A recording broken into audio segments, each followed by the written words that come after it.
Mr. David Icke, thank you so much for joining us today. You've written a million books.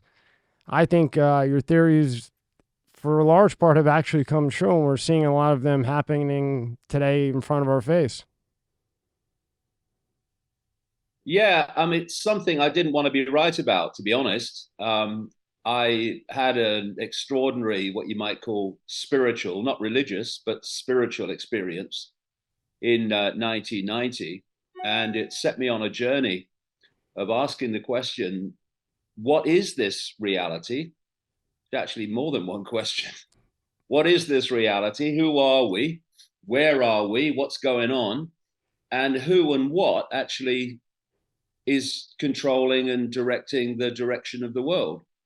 And so 32 years later, I'm still at it. And unfortunately, because that wasn't really the idea, what I've said in my books over the years has come to pass and is coming to pass actually in fine detail often. And, people have said to me, how did you predict the future? Well, I didn't. What I predicted and what I laid out over this 3 decades and more is what the plan was for humanity by this network that I've been exposing all these years. And the idea was, and we're now starting to see it stir, the idea was to alert enough people to stop this agenda unfolding. And the fact that it has unfolded means that we've not done that yet. But like I say, in the last 2.5 years, the events in the world have made enormous numbers of people. I know because I know what it was like before. Look at the world and look at world events and say, what is actually happening? Where is this world going and why? And who's behind it? All these things happening in the world. And you say to yourself, did the public ever have a choice in this? Were the public ever asked? And the answer is no. And so who's behind it then? If the public are not generating it, they're not saying, yeah, okay, we'll go with that, having been given a choice, then someone else is making the choices. And that's the whole point of my work in the last 32 years, along with the deeper questions, which are fundamentally connected into this, which is, what is this place? What is this reality? Who are we? Where are we? What are we doing here? What I find so interesting is you grew up and you were playing football, and that was your way to get out of the slums. And then you get into broadcasting. How do you go from broadcasting to that day in 1990 where you go see a psychic, right? And Yeah. and then she tells you that there's a message from the spirit and so on and so forth. When you walk into that psychic that kind of changes the path that you go, what are the first things that are said? Take me through that experience.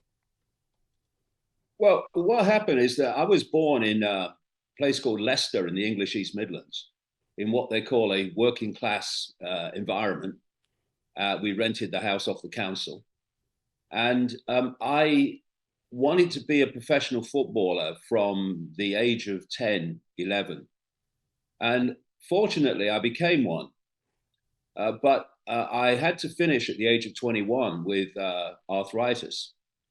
And all the way through my childhood, I'd always been fascinated by journalism. I read newspapers. Even as a kid, I was reading newspapers. So my second string, if you like, if football didn't work out, was always going to be a journalist. So I became a newspaper journalist and then a radio journalist. And then I started working for the BBC as a national television presenter in news, but later in totality in sport. And then through the 1980s, I became concerned about what was happening with the environment. I was seeing places I grew up as a kid enjoying and loving being covered in concrete. And so I got involved in green politics at that time. I certainly wouldn't get involved now the way it's gone. But I did then. It was different then. And I became a national spokesman for the British Green Party for a relatively short time. because in that period would have been around 1987, 88, going through to 1990. I joined the Green Party at a time when suddenly, a man and a dog used to turn up for Green Party events. A journalist or two maybe would turn up for the national conference. And then suddenly, in the European elections of the late 1980s, we got this massive vote. And so we were thrust into the political limelight, if you like. And so at that time, I'm presenting sport for the BBC nationally, and I'm a national spokesman for the British Green Party. But something strange was happening in that period of 1989 going through into 1990. Something very strange was happening. And that was that when I was in a room alone, it didn't feel like I was alone. And I wasn't into any of this stuff. I was just living a regular life, if you like. Were you into any type of got psychedelics or anything at all? Say again? Oh, I'm sorry. Were you into any type of psychedelics, anything like that at this time? No, Nothing. none of that. No, not at all. I was just a regular guy, just getting on with my life. And as the year 1989 unfolded, this presence, if you like, got more and more tangible to me until in the spring of 1990, I was working for the BBC, and I was at a hotel in Shepherd's Bush near the main BBC television centre. It was called the Kensington Hilton. It's still there. And I was sitting on the bed. I've just come back from a show or something. And this presence in the room was so tangible that I actually spoke out in the room and I said, if there's something there, would you please contact me? Because you'll drive me up the bloody wall. And a few days later, I'm near my home, a place called the Isle of Wight, just off the south coast of England. And I was with my son, Gareth, little boy then. And I walked into this newspaper shop that I knew well on the seafront. And I was saying to Gareth, who was reading one of the books, come on, Gaz, we'll go up in the town and get some lunch. And as I went to say that, I felt the atmosphere around me change. I would now say that was an electromagnetic field. Anyway, my feet kind of started to feel as if there were like magnets pulling them out my feet to the ground. My bottom of my feet started to burn. And I'm thinking, I don't know anything about all this. So I'm like, what the hell's going on? And then I heard it wasn't a voice, it was a very strong thought form, which certainly wasn't generated by me, which said, go and look at the books on the far side. And I knew this shop very well. I used to buy papers from there all the time. And I knew that the books on the far side were romantic novels, which the tourists, it's a seaside place, used to buy to read on the beach and stuff. So in a bewildered kind of daze, I walk across to these books. And in the middle of them was just one that wasn't a romantic novel. It was by a woman called Betty Shine. It was called Mind to Mind. So I was attracted to it because it was the only book that wasn't a romantic novel. So I pick it up and I turn it over and I read the blurb, and I saw the word psychic. I never met a psychic before, not to my knowledge anyway. Like I say, just a regular bloke. And so I read it in 24 hours, found it fascinating. It was like a biography of her life and how she works. And so I call her and I go to see her, and I went 4 times. First 2 times, and she did energy healing. And the reason I said to her that I was going was I've got arthritis, from the football. Maybe your healing might help. But my real reason, I was open to that as well. But my real reason was I wanted you to pick up what's been going on around me. With the feelings that you were having and the heavy feet and just like the gravity pulling on you and maybe the cloudiness. So you went there for the arthritis, but also maybe to clear your head of what you're feeling, thinking, seeing, and so on. So it is brought to you by Let's Get Checked. Are you the man your father was? Recent studies have shown that men's testosterone levels have dropped substantially since the 1980s at about an average of 1% per year. Think about how old your father was when he was born. For example, if he was 30, your testosterone levels could be 30% lower than his. Low testosterone levels can have all type of health effects on men. It can affect your mood, sex drive, memory, muscle mass loss, you name it. And yes, low testosterone is more common the older you get, but it can affect men at any age. So let's talk about today's sponsor, Let's Get Checked. You can order a testing kit that will be delivered to you in a discreet packaging with next day delivery. Once your sample arrives in the laboratory, confidential results will be available from your secure online account within 2 to 5 days. So, if you want to test your hormone levels without having to leave your home, visit trylgc.com/MSCS Media and get 25% off your test using the code MSCS Media. The link is in the description at the top. This podcast is brought to you by Monster Energy. Tear into a can of the meanest energy drink on the planet, Monster Energy. It's the ideal combo of the right ingredients in the right proportion to deliver a big bad buzz that only Monster can. Monster packs a powerful punch, has a smooth, easy drinking flavor. Athletes, musicians, co-eds, road warriors, metalheads, geeks, hipsters, and bikers dig it. You will too. Monster Energy is more than just the green OG. Monster has Monster Ultra, Juice Monster, Monster Hydro, Rehab Monster, Dragon Tea, Monster Max, Muscle Monster, and many more. Buy on Amazon, buy on Walmart, or go to monsterenergy.com and believe me, you'll find a place. Unleash the beast. Monster Energy. Yeah, I wanted to see if she picked it up. And the last thing I wanted to do with her is to give her any inkling that anything was happening to me. I mean, that would be ridiculous. Yeah. If you want a kind of tangible evidence. So I go along a couple of times, we're chatting away and she's doing the healing and, a nice chat, nothing happened. And I went the third time and I'm sitting on this medical type bench thing in her front room. She's doing a hands-on healing thing on my left knee. And suddenly I felt like a spider's web on my face. And I would say that now too was electromagnetic field. I didn't know that at the time. I didn't say anything, but I did think, whoa, she said in her book that when other levels, other realities are trying to lock into you, you can sometimes feel like there's a spider's web on your face. So I thought, whoa, this is strange. I didn't say a word to her. And then about 10 or 15 seconds later, she launches her head back and said, my God, this is powerful. I've got to close my eyes for this one. And my bum is slipping down the bench now because I'm in something I know nothing about and what the hell is going on.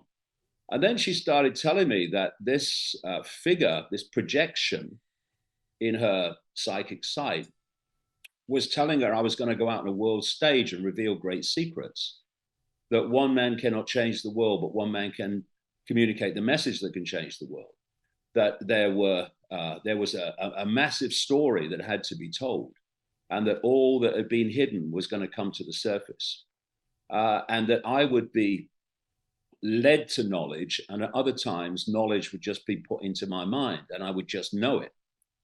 And so obviously when I'm hearing this, I'm thinking, what? And I went a fourth time rather, and something else happened, something similar. And all I can say is that from the time that happened, my life dramatically changed. Suddenly the BBC didn't renew my contract, literally, 2 months later. And I was a young guy. Most of the people in the sports department of the BBC, presenters and stuff, were, they were the people I watched on telly when I was a kid, a lot of them, certainly when I was a teenager. And so you would think, have a long longevity in that arena. But they just stopped my contract, which forced me out to go on another journey. And at the same time, my life was changing. And what was happening was very much like the words of the psychic said.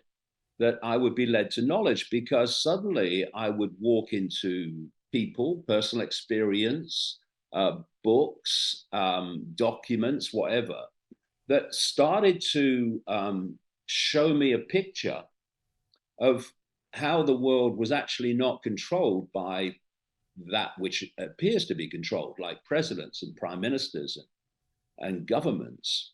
And this just went on and on and on, getting more and more expansive, right to present day. And it's encompassed many, what from the human perspective of normal, really far out things, and also shown me that the reality we think we are experiencing, this world of solidity and limitation, is actually not what we're experiencing at all. It just appears to be like that. So over the last 32 years, this synchronicity, and that's what it is, this amazing synchronicity of coincidence after coincidence, quote after the other, has led me to this big picture knowledge of what the world is and what it's being controlled by. And that other point about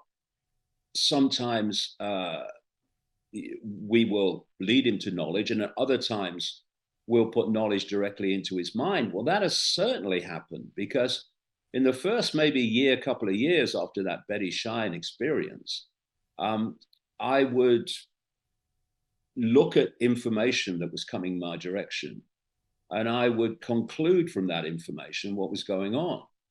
But then there was a shift that has gone on to present day, which is that I somehow know what's going on. And then the information, the names, dates, places, the data, if you like, follows to confirm the original intuitive assumption. So it's been an extraordinary life, and getting more extraordinary all the time, because now suddenly, see, because of what I was saying and what I was, some of the far out things I was talking about and writing about, I was subject to mass ridicule in Britain and then the wider world. But what's happening now in the last 2.5 years is a massive situation that's unfolded in the Netherlands. So when I was asked to go and speak at a peace rally and all hell broke loose among the authorities that I was going to that country to speak for half an hour about peace, there is a massive effort now to silence me, to stop me communicating what I'm saying, which is further confirmation that as events have confirmed, that the information that's come my way over the last 32 years is actually telling the truth. Well, I read in one of your pieces that you had said the Earth has been around, or life, 200,000 or 300,000 years, right? So Graham Hancock, finally, he was able to release it. Him and his buddy Randall, they had studied the Amazon, the pyramids, so on and so forth. And they didn't want to let out what they had found because they were building a facility to do further research, and they didn't want the government to be involved. So as they're studying, there's a lake that goes right in the middle there. It's not there anymore. I think it's very thin. And within that, they have data, found bone, 100,000 years old. So right there alone, that was just announced maybe 2 weeks ago. And I believe you had written that in, what, 03 or maybe even in the 90s, that this is not 6,000 years old or 20,000 years old. This is a long, long time. And now there's data to back what you say, along with how the pyramids were made. And you talk a lot about vibration. And to me, it makes total sense, because if somebody says, well, how do you think the pyramids were made? To me, and then I want to hear what you think. To me, I think with vibration, if you take an electric razor and put it on a table now, it moves. So if a civilization was 10,000 years more advanced than us, why would it not make sense that that vibration on the electric, a regular razor that's battery operated today, in 10,000 years wouldn't be able to move a 70-ton stone? Why is it impossible for sound to be able to move things? Why is telepathic impossible? And to me, Well, that's what I think. all of these things are possible. And you know what, mate? You know, one of the frustrating things is it's so bloody simple. Um, the the academic world and the scientific world that interlocks with it seems to believe that to understand reality, to understand possibility, it has to be complex. And you see these massive bloody equations they come out with that you know virtually no one understands. Maybe even the people that I I don't. I don't think they and even know. it's actually so simple, and it can be broken down to perception creates reality. I mean, there's a lot of background to talk about in relation to that, but that's basically the dynamic that we're dealing with. And so, if you want to control billions of people, as this network I've been exposing all these years does, and clearly is now, then you've got to control the perception of the population because then they will manifest that reality. So, how does this work? Well, first of all, and there's many things come from this. First of all, if you said to people, um, when you look through your eyes, can you see everything in the space you're looking at? And most people would say, yes, I can. I can see that wall and I can see that light. I can see this computer. And in between the things that I'm seeing is empty space. That's the way it is. But it's not. First of all, according to mainstream science, one figure I've seen anyway, is that the electromagnetic spectrum, which is basically this reality that we're experiencing, is 0.005% of what exists in the what they call the universe as energy in its different forms. 0.005%, the electromagnetic spectrum.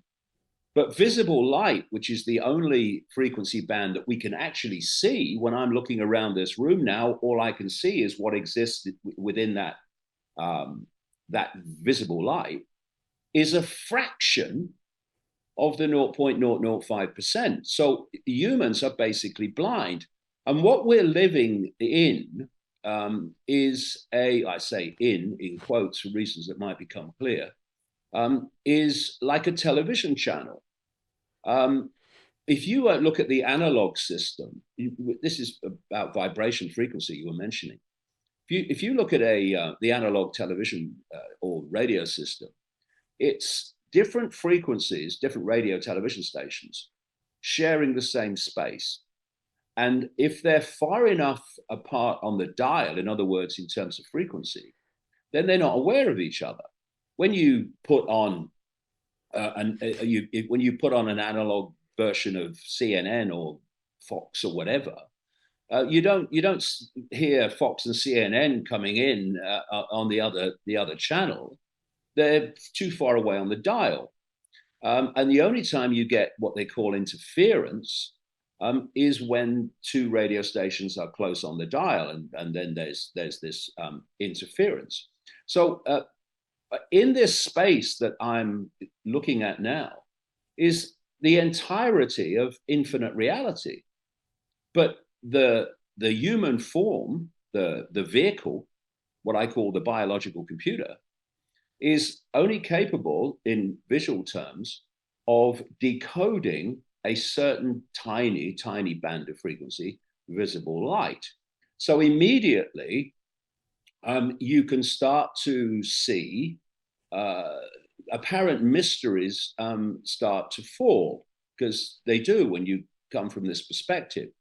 For instance, when people say, I saw this UFO or this craft or whatever, and it appeared out of nowhere and then disappeared into nowhere, or there was some entity at the end of the bed that appeared out of nowhere and then disappeared into nowhere. Well, of course, from quote normal reality, and what is normal, it's only what people normally experience. That's all it is. It's not actual reality in its entirety and possibility. It's only what you normally experience. It's what we call normal. From a normal perspective, anyone who says that saw this entity, saw this craft, disappeared, appeared out of nowhere, they look at them and they go, "What are you on, mate? That's impossible." Well, of course, it's not impossible. Perfectly explainable. What happens is when something enters visible light, the observer can see it. And to the observer, it's appeared out of nowhere. It hasn't. It's come into this frequency band, whether it's an entity, whether it's a craft, whatever. And when it leaves this frequency band to the observer, and everything's about the observer, it's disappeared into nowhere, but it hasn't. It's just left what human visual sight can see. And so the very foundation of our sense of reality, which is that we are part of something that you can see everything that there is to see, is absolutely not true straight away. And when people talk about non-human entities and they say, well, where are they then? I can't see them. Well, my answer is, well, actually, you can't see almost everything that exists in the entirety of reality. They exist outside of this visible light frequency band. And unless they enter it, you ain't going to see it. That makes a lot of sense. When we're talking about possibility and talking about pyramids and possibility and what have you, we go to another level of what is this reality. And here's one to throw in there. The reality that we experience as outside of us is not outside of us at all. It's in here. I'm looking at a computer now, and the computer is picking up a Wi-Fi field. Now, I'm looking around. Where's the Wi-Fi field? I can't see it. No, because it's outside of visible light. But what happens is it's a Wi-Fi field, and what does that contain? Infinite amounts of information. It contains the entirety of the information on what we call the internet, just in that field, that radiation field.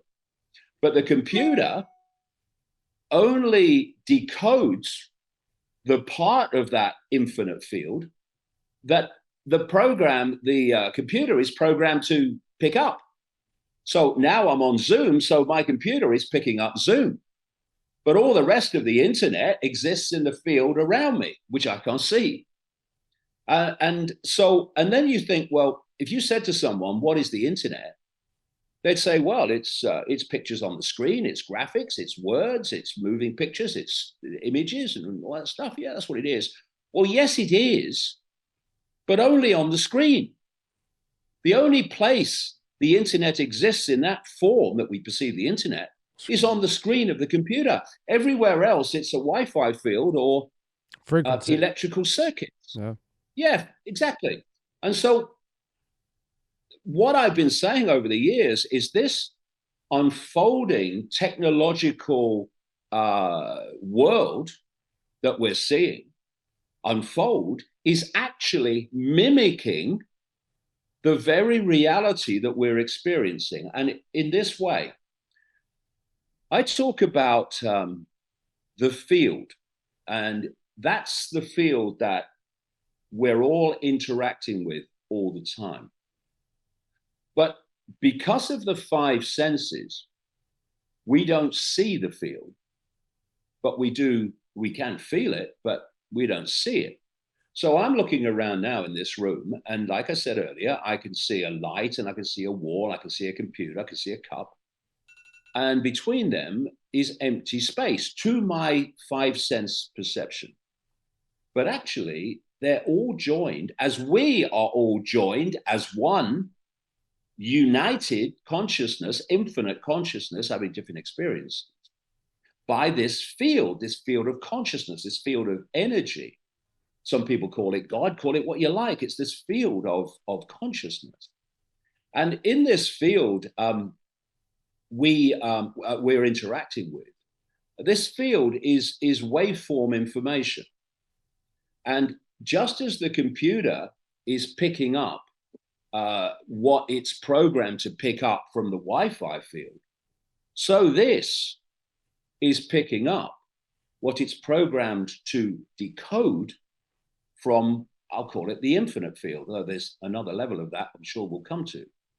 And so if you look at how the five senses work, they pick up waveform information, vibration, frequency.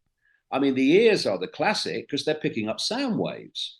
For instance, I'm talking now, yes, but there's not words passing between me and the audience. What's passing between us is a vibrational field generated by my vocal cords.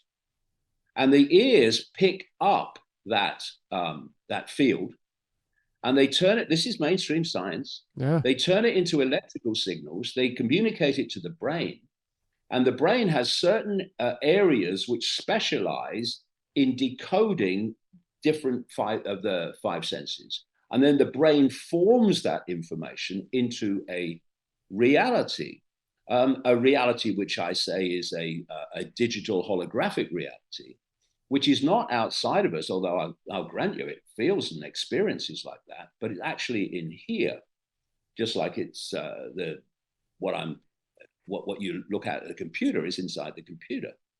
Mr. Ike. Oh, I'm sorry. While we're on this, how would you throw deja vu in that? Would you consider that, to another dimension crossing at the wrong time, or energy just happening to collide at the wrong time? Like an example would be, say the radio station is 92.1 and 92.7 decides to, for whatever reason, turn to 90.0. And in that, for that split second, that energy just crossed at the wrong time. And then that would explain partially why, I've been here before. I feel this place. I know this smell, just for that split second. But you were never there in this reality. Well, maybe you were at one point, or maybe there's many possible explanations to that. Maybe you are experiencing something that you've experienced. How can I put it? Subconsciously, you've experienced it in another way. Say you might have had a dream about it, and then it happens. I mean, there's many different explanations that are possible. But when you mentioned earlier about telepathy and stuff like that, what I've just described completely explains telepathy, because I've heard many times people say, do you know, I've had this amazing experience. What happened was I was thinking of someone and the bloody phone rang and it was them. Right? So, and you go, well, that's weird. Well, actually, it's not, because once you get this concept of the field, and the concept too, that every time we think and every time we feel an emotion, we are generating a frequency that relates to that emotion. Actually, fear and anxiety and depression are very low, slow frequencies. That's why people in that state often say, oh, I feel so heavy today. And love and joy and happiness are very high frequencies. And thus, when people are in that state, they say, boy, I feel so light today. It's lovely, isn't it? What a lovely day. But what these frequencies are doing as we generate is they're passing through the field. So especially if, and again, it's all about frequency, and it's all about tuning into frequency. For instance, if you have a close relationship with someone, then this goes into what became known in Africa and other places around the world as the bush telegraph, where men out on the hunt would know what was happening in the village if there was a problem or something, and they'd just know. And it was called the bush telegraph. And the bush telegraph is what I'm describing now. The thing is that in that, if you like, native society situation, people are much more in tune with the frequencies around them. Whereas, you're looking at a mega city like New York or London, And these frequencies are fighting against mega technological frequencies being generated more and more now with 5G and 6G and 7G to come. That it's very much more difficult to be sensitive, but this is how it works. So if we go back to the example, I thought of someone, and suddenly the phone rang and they were there. Well, when you were thinking of them, they were thinking of you because they're about to phone you. Yeah. And therefore you can pick up, if you have a sensitivity connection to someone particularly, you can pick up what they're giving out, and you suddenly you don't think, oh no, that it's so and so in Australia, yeah, he's going to call me now, he's not that much. But what you get is they come into your mind because their frequency is hitting you. And then the phone rings because the reason you were thinking of them is because they were thinking of you. And all the time, this telepathy is simply frequencies being generated through thought and emotion, and other people tuning in and decoding that frequency. And that's where telepathy comes from. It's ever so simple. You don't need equations all over the bloody wall. It's real simple. There's a very simple explanation, and especially the way you break it down. Now, when you speak of that, and then we had in Robert Beto, who he works with Elon Musk. He did a lot of different stuff, and his theory was just like yours. And what was odd is that they had pretty much come up with this maybe 2 years ago, 3 years ago, and his writings were: space never began, it never ends, the space-time continuum.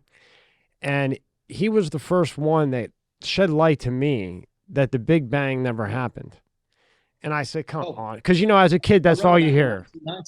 Yeah, I know. I wrote that in the 1990s. Big Bang never happened. It's a joke. I know. And I'm telling you, 2 years ago is when these modern, or whatever you want to call it, big tech, started to go a little bit back on that. And now they're really going back on that. But you had written it in the 90s. And he had said, when he was here a year and a half ago, the Big Bang happens all the time. It's just a collision. Would you agree with that? And that space, I'm sorry. And he also said that space is like a rubber band. It never begins and it never ends. It's just like a rubber band that keeps expanding with the black holes into another universe and another universe, whereas before we had thought that a black hole would just eat you up and spit you out. Now they say, I want to hear what you have to think about that. I want that prediction, Mr. Icke. Yeah, I would go further than that. Please do. What happened is, just after the turn of the millennium, I had this overwhelming feeling, knowing, you might call it, that we live in a simulation. The dramatically advanced version of a virtual reality game. And at that time, just after the turn of the millennium, I could only find one other person anywhere in the world, on the internet anyway, that was saying that. And it was a guy called Nick Bostrom, who's a professor at Oxford University. And he was talking about the possibility that our reality is a simulation, but he was doing it in a different way. He saw it in a different way to the way I saw it. Anyway, I wrote it in the books. This is what I feel. This is why I feel we're in a simulation. And I said, and I suggest that the limit of the simulation in this reality that we're experiencing, there are other levels of it, is the speed of light. And that speed of light is not the fastest speed possible. It's the fastest speed in this level of the simulation, and therefore it appears to those in the simulation as if it's the fastest speed. And in the spring, April, I think it was, of 2021, Scientific American published an article by an academic saying that he'd concluded that we live in a simulation, and the limit of the simulation is the speed of light, which got kind of pricked my ears up. And one of the things I've been saying over the years is what we call the laws of physics are actually the rules of the simulation. just as you have a virtual reality game, and whoever creates the game writes the rules, the limitations, what's possible, what's not possible. So what we call the laws of physics are the laws of the simulation. And that's why when people have these near-death experiences, they describe a world in very common terms and themes that has a very different, if you like, law of physics than we have here. It makes sense from where I'm coming from. Why do they always say they see white? Why do they always say I see a white? I see white, I see white, I see white. When somebody's in a near-death experience, 8 out of 10 will say, I saw a white light. Do you think that that's something that was just shoved in their subconscious all their life from other people saying, oh, I almost died and I saw the light? And then, well, what I'd like to do, if it's possible, sure, is to come back to that in a moment. Absolutely. I have written about that. My latest book is called The Trap, and one aspect of that is that light. What is it?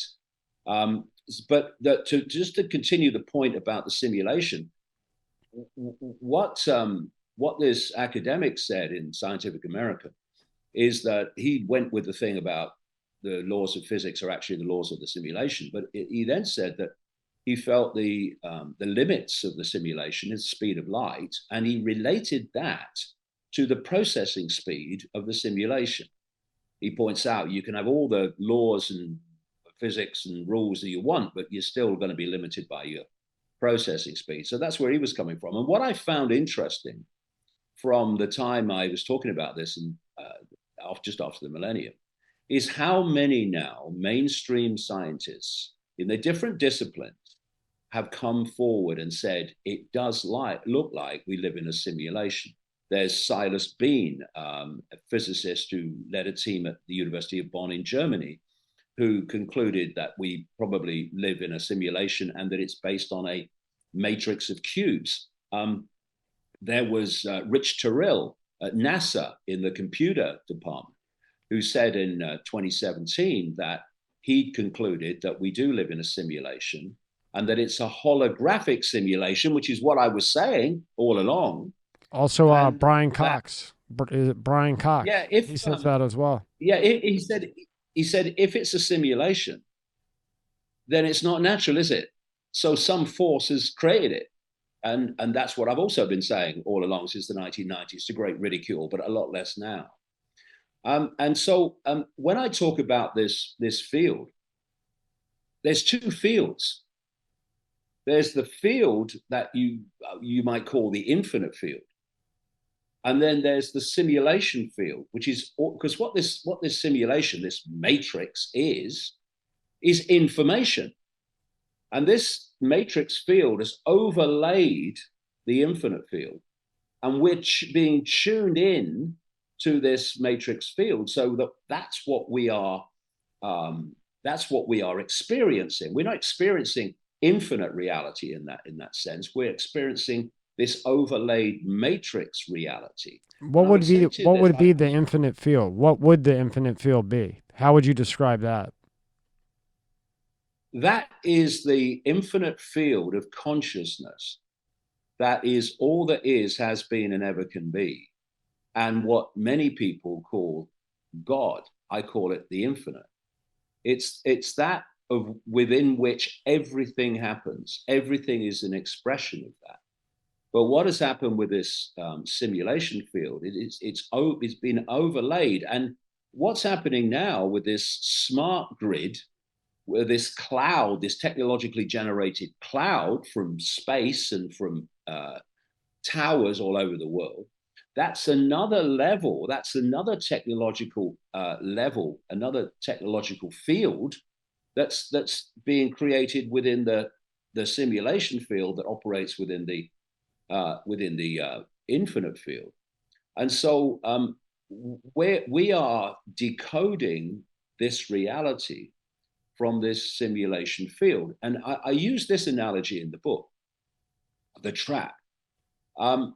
If you are in the womb and you've got a virtual reality headset, and you come out of the womb still with the headset on, and your parents have got the headset on, And so you're communicating with each other and you're perceiving reality according to what the headset is feeding you.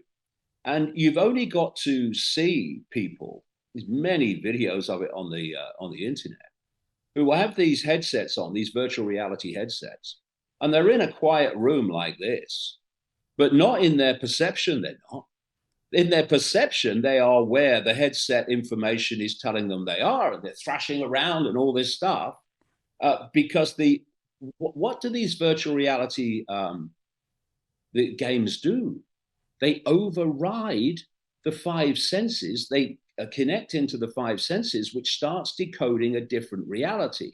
So if you look at the most sophisticated ones, they put the gloves on, that's the feel senses, the sight senses, the hearing senses.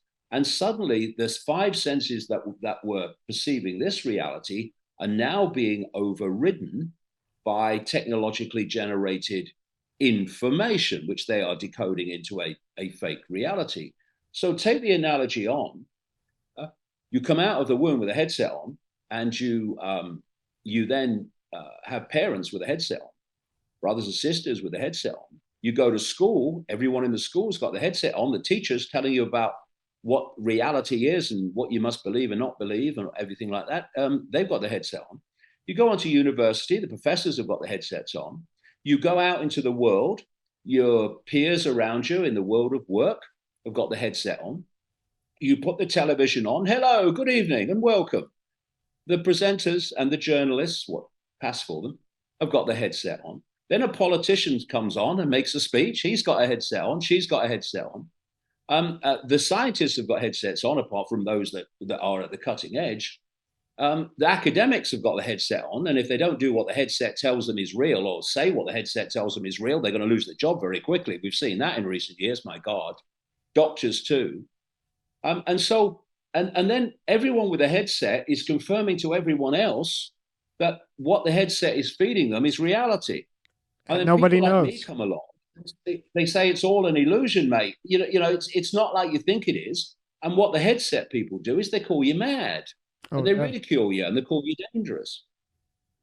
I just had Robert Epstein in, Dr. Malone, all these doctors. And I just tried a couple of days ago to talk to somebody, just from what I learned right away. You're nuts. You're doing too many of those podcasts. And I say, do you know who these people are? Like yourself, like Mr. McCullough, Malone. These guys have 40 years of research. They make vaccines. They don't go on podcasts unless there's a problem. But just like you're saying, when you try to explain reality to somebody or the possibility of what reality is, automatically you're nuts. It's a conspiracy. You need to go to a mental institute. And I was stuck on I used to call it the Minecraft, the simulation for a long time. I would go back and forth between dimensions and simulation. And then can simulation survive with the dimensions Minecraft as well? and things like that. You've probably come across the work of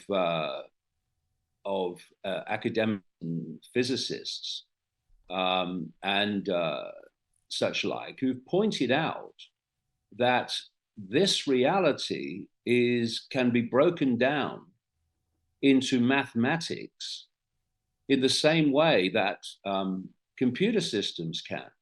And that basically the physics of virtual reality games are the physics of our reality.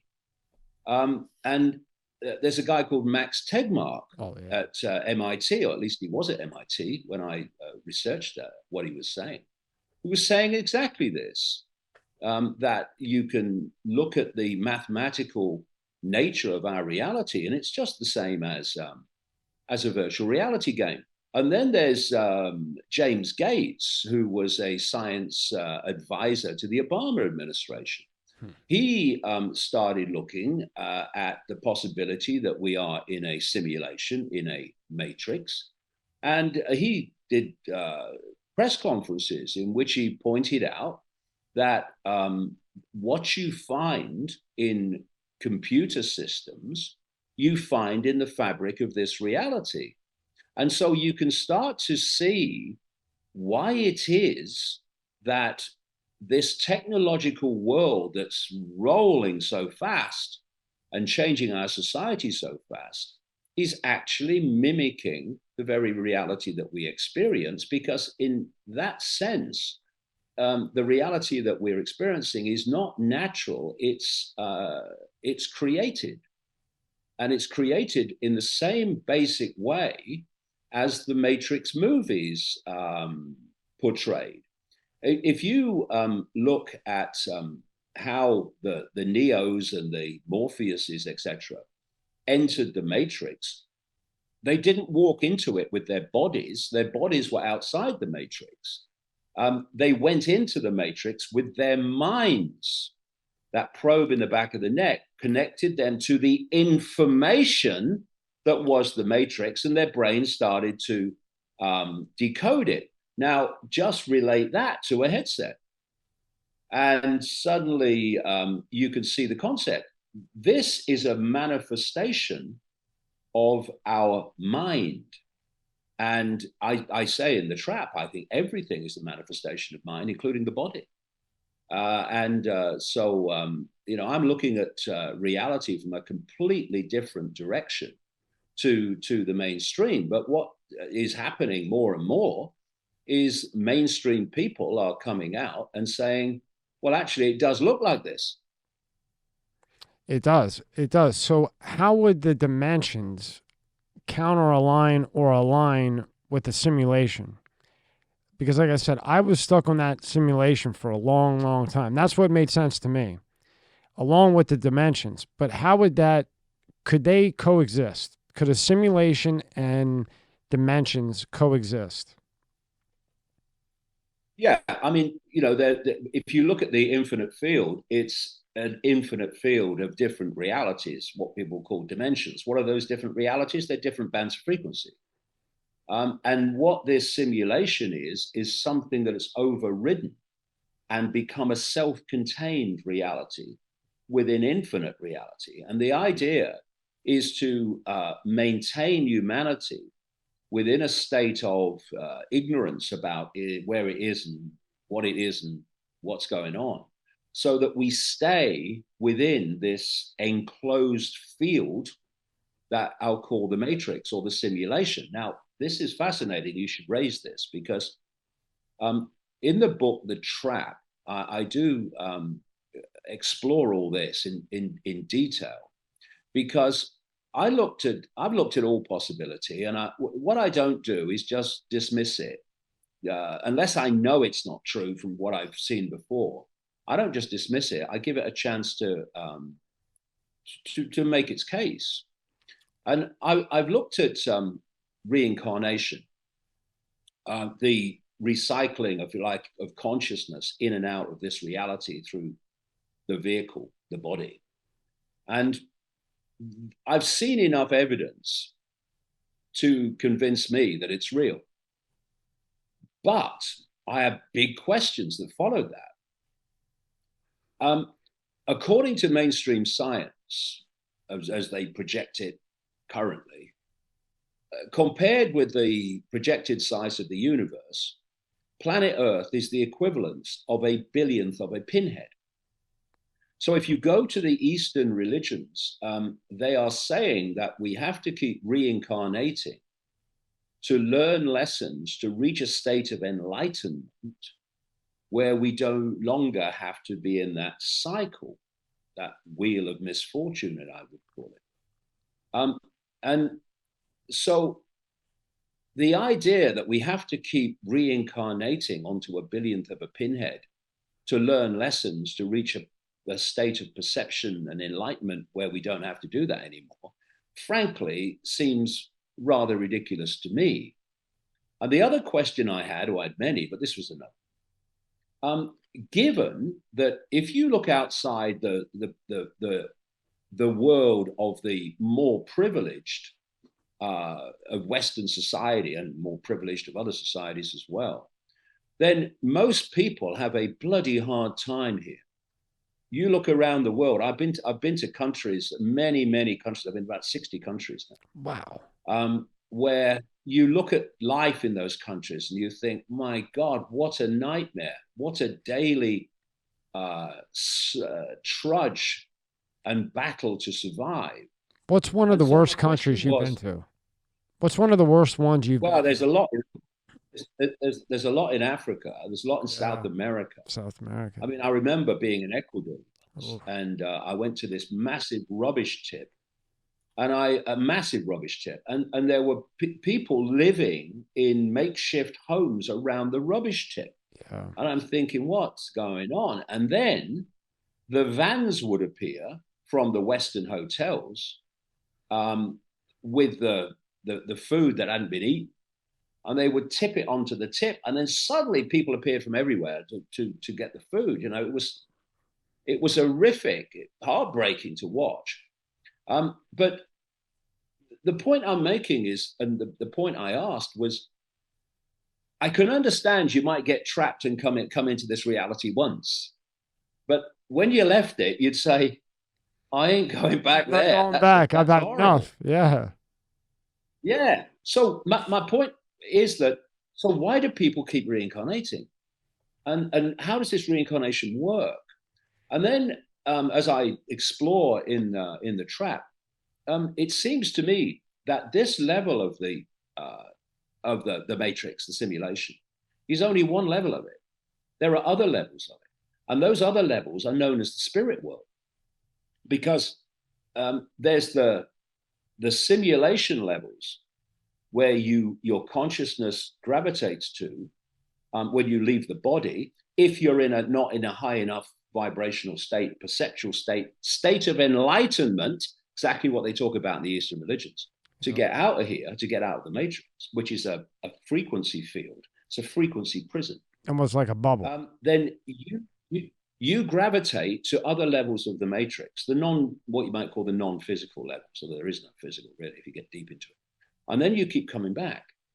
And, there's this great line, death is no cure for ignorance.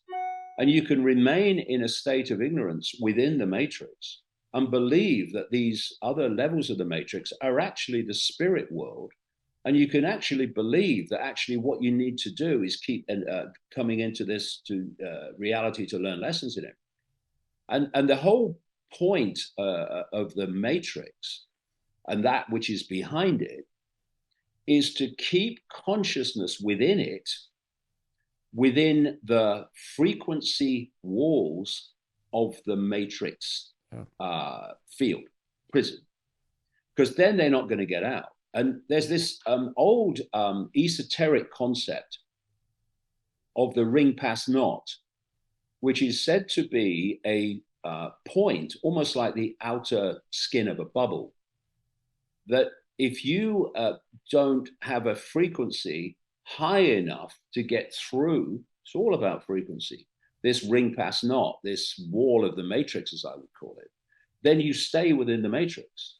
And the idea of the matrix, both in other levels of it, which we reincarnate from, and this level particularly, is to hold people in a low vibrational state. Now, how do you do that? You control their perception. Everything is perception. Everything, not only perception, although that's part of perception, is self-identity. So, for instance, when we come into this reality with the head cell, we are encouraged and pressured to perceive the I, the self, with the labels of a human life. I am our man, I am our woman, I am our this race, I am our this religion, I am our this sexuality. That's who I am. No, that's the trick. They are not who we are. They are what our consciousness, the true I, is experiencing. But if you self-identify, and it's not that you don't say, okay, I'm a man, I'm a woman, I'm having an experience as a man, an experience as a woman, experience this sexuality, whatever. But that's not who I am, it's what I'm experiencing. Then you can be in this world in terms of the labels, but not of this world in terms of your perception of the true I. But if you lose that perception of the true I, and everything's about telling us to do that, then you start self-identifying, perceiving with the limitation of the labels of a human life. And what do those labels relate to? The five senses. And the five senses are the point with which the body interacts and interconnects with the matrix, the simulation field. So the idea is to pull us in. Now, if you notice, and you know, I've exposed all this in the books over the years and the talks, that which is behind the matrix, that is which is behind world events, not politicians, they're gophers, that's all they are, is in full knowledge of reality and what they're doing.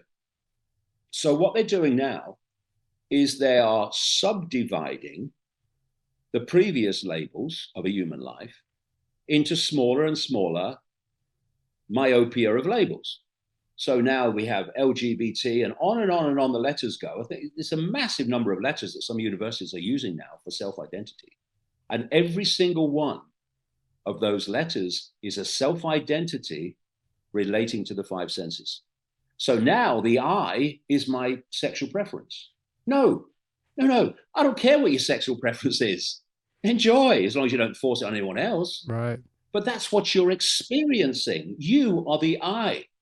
And when you fall for the label trick, which most people do because that's all they hear, you are going into this myopia, this tiny focus of attention that relates to your self-identity and the world that, as you perceive it. When you redefine your self-identity, no, they are my experiences. I am the consciousness, ultimately an expression of infinite consciousness that is having the experience. Then two things happen. First of all, you start to expand your awareness and your perception of reality out into the greater field. And the more that you expand your reality by taking the padlock off your sense of the possible, the more your frequency is expanding and increasing to go beyond the simulation field, another override, the infinite field, another override. And at that point, yeah, exactly, mate. And as you start tuning into the infinite field, this is what awakening is. Then you start to perceive this reality from a completely different perspective. Now you can see how the dots connect and how the strands are part of a tapestry and how everything's not random. You can see it because you're beyond that which is feeding you your fake sense of reality. And so when you do that and your frequency increases, your perception changes, so your frequency changes, so you reach a point of self-identity that when you leave, not only in the body you can connect out beyond the matrix and all the nonsense it's feeding you, but when you leave the body, you're in a high enough vibrational state, out, away. And that's why they want people to leave the body in a lowest vibrational state that they can. And when you see how people are left to die, how their old people are treated, etc., in their last years of life, and it's all low vibrational stuff, or overwhelmingly so, when they leave the body, they're in that vibrational state. It's a trap. And the way out of the trap is to realize it's a trap, realize how it works, and realize the nature of the true I, because that will get you out of the trap. That's what they don't want you to realize. It was brought to you by Fiji. More than just water. This is not just rock. It's ancient volcanic rock that filters tropical rain, giving it double the electrolytes and its signature soft, smooth taste. It's not just water, it's Fiji water. This episode is sponsored by WestonJohnBoucher.com. Even after a decade of exposure to the fashion industry while fully immersed in the modeling world, model and future designer Weston John Boucher still hadn't found clothing that checked every box when it came to look, feel, quality, durability, and price. His solution was to create a menswear brand that would bridge the gap between designer-level pieces and reasonable price points without sacrificing quality. Weston's aim was to provide men who prioritize their health with effortless sophistication and style through simplicity of flattering fits, handsome designs, and amazingly comfortable materials. It's time to elevate your style. Experience obtainable luxury by Weston John Boucher at WestonJohnBoucher.com. Use the code Tommy to save 25% off your first purchase, their largest discount ever. I'll tell you right now, it would give Imperial Armani, Giorgio Armani, Page a run for its money. So go to Weston, WestonJohnBoucher.com. Use the code Tommy, Tommy, and save 25% off. Link is in the description below. See, before reading your material, your work, I never thought of that light. The light coming in so you can see it, it goes out, you can't see it. And then I thought that when you died, being that with the glasses on, and everybody else has the glasses on, so nobody knows. You know, it's just like when Google shows you what it wants to show you, you don't know that it's actually showing you what it wants to show you, not what you're actually searching for. So Exactly. I had always thought that when you die, the last thing released was DMT. Then furthermore study, they found advanced DMT. And under a scope, it mutates so fast that they can't even measure the energy in the alternative DMT, which they had found in the kidneys, brain, lungs, and liver, along with DMT. So I always thought, well, when you die, that's a hell of a lot of energy. It's got to go somewhere. But now you throw in the frequencies, the light, the simulation. I mean, there's a lot to everything. So with that, there's a couple of things I would. Please do. Sorry, yeah, go ahead. No, please. No, there's a couple of things I'll pick up on that. First of all, you make a fabulous point about Google, because we all know now it's been well exposed, documented for a long time. Yeah. What Google is doing is fixing the search engine so that you only see what they and that which owns and controls Google and YouTube wants you to see. But there's information elsewhere that gives you a different fix on reality and situations, but you're not seeing it on Google, except if you get your wording absolutely perfect, or you go through pages and pages and pages and pages of stuff.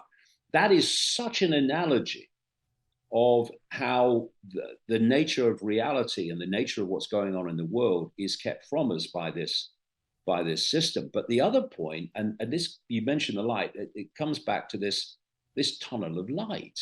That got me interested too, and I write about this in the trap.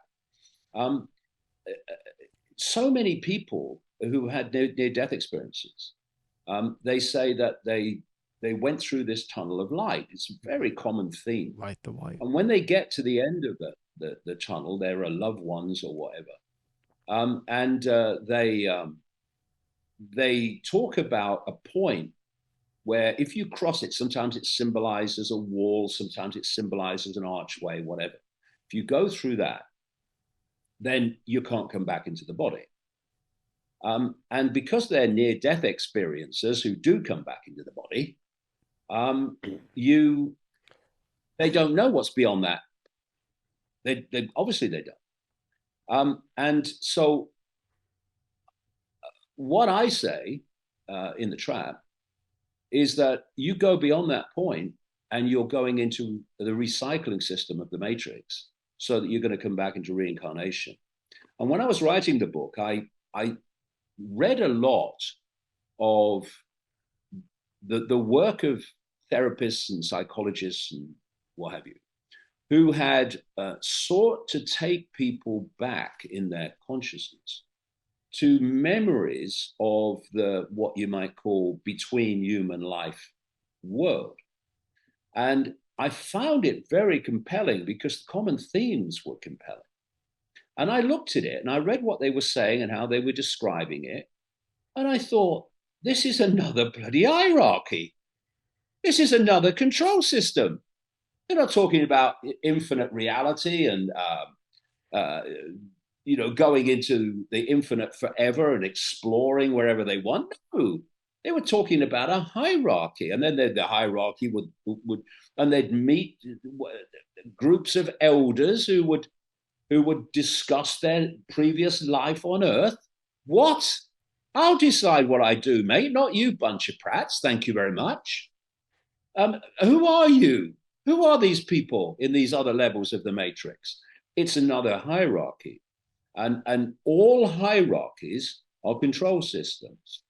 I have no problem, for instance, with global entities that coordinate cooperation between different sections, groups, countries. No problem with that.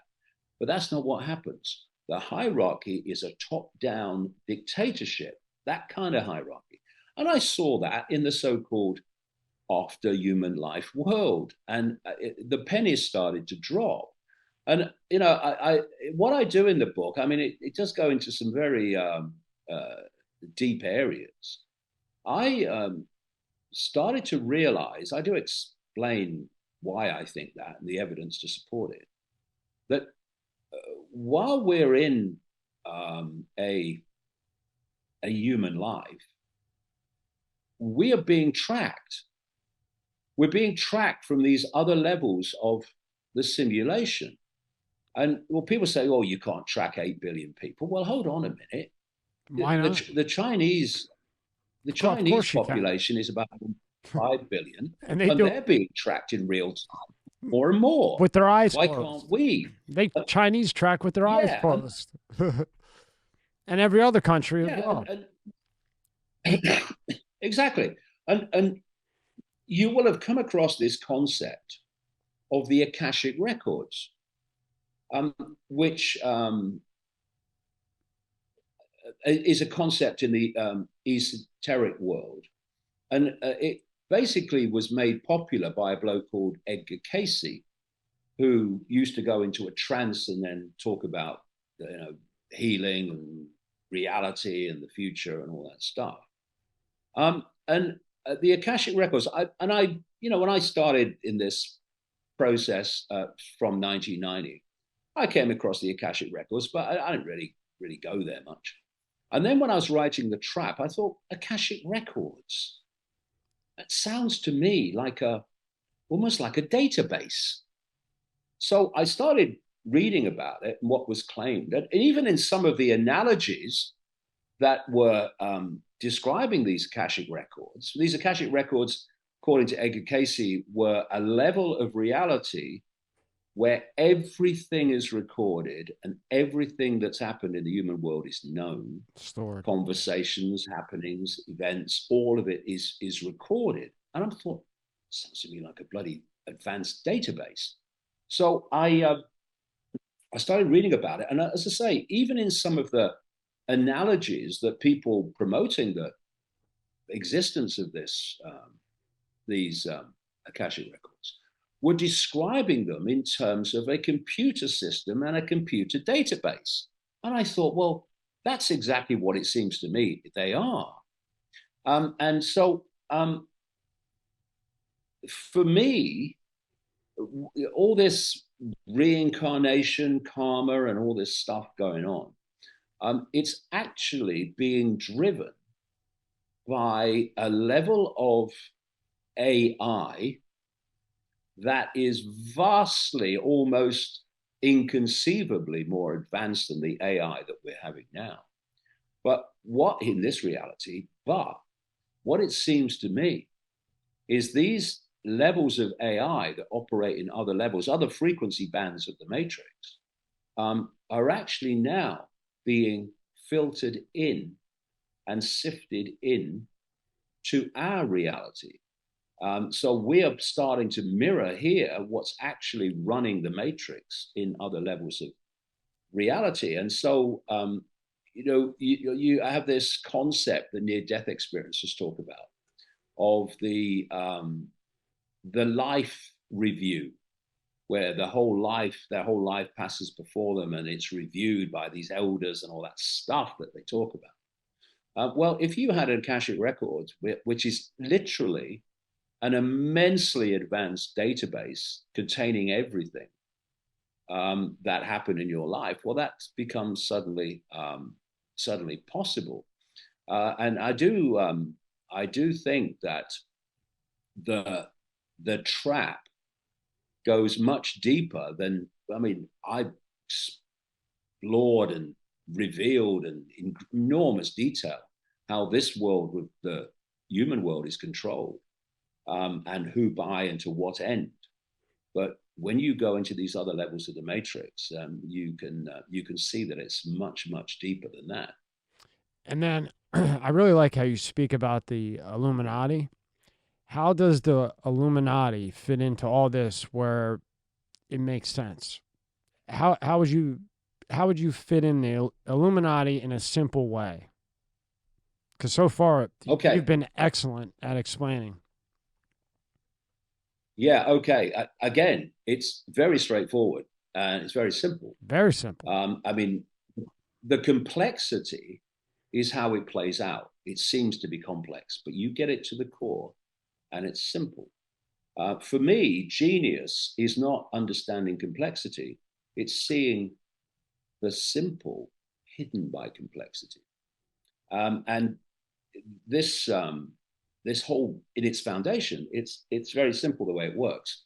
If it was too complex, it wouldn't work. So back in from about 1996, I started meeting people in America. I was traveling around America. I'd call it a speaking tour, but I wouldn't really, because I was speaking, that's true, but no one was listening. And no one was listening. I couldn't fill a phone booth, really. But what I was doing was meeting enormous numbers of people, again, very synchronistically, all around America. And I was picking up enormous amounts of information from whistleblowers, from insiders, and whatever.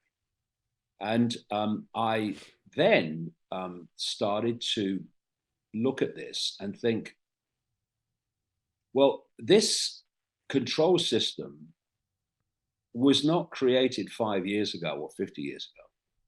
So if it exists, then there must be evidence of it through the ancient world. So I started looking at different native cultures. I looked at one in particular, the Zulu culture, and a wonderful friend of mine, no longer with us, unfortunately, called Creda Mutwa, a Zulu shaman and a bishop historian. Yeah, amazing man. And I looked at the writings of the Gnostic people, the Gnostic belief system, from documents that were found in an earthen jar in Nagamadi, about 75, 80 miles north of Luxor in Egypt in 1945. And then I looked at the concept of the jinn in Islam. And I looked at the concept of the demons in Christianity. And I talked to Aboriginal people in Australia as well. And you start to pick up this absolutely common theme of a non-human force operating outside of the human scene that is manipulating human society.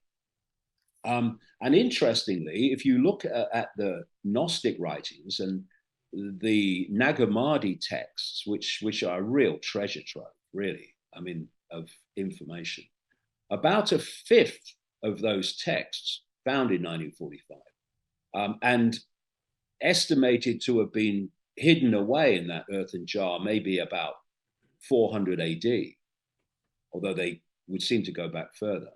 And they would seem to be connected to the Great Library or Royal Library of Alexandria, which was a great depository of ancient knowledge. And there were people connected to the great library in Alexandria who were talking about the Earth going around the sun thousands of years, really, many hundreds of years anyway, before it became an accepted fact.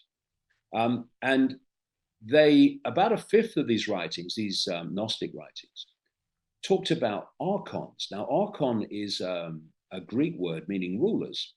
And they talked about the Archons being the controllers of human society.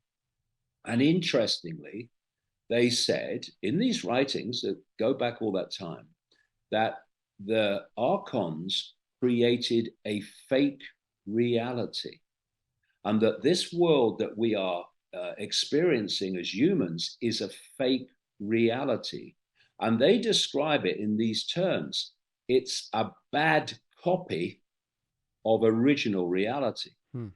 Prime reality, I'll call it. Prime reality that still exists.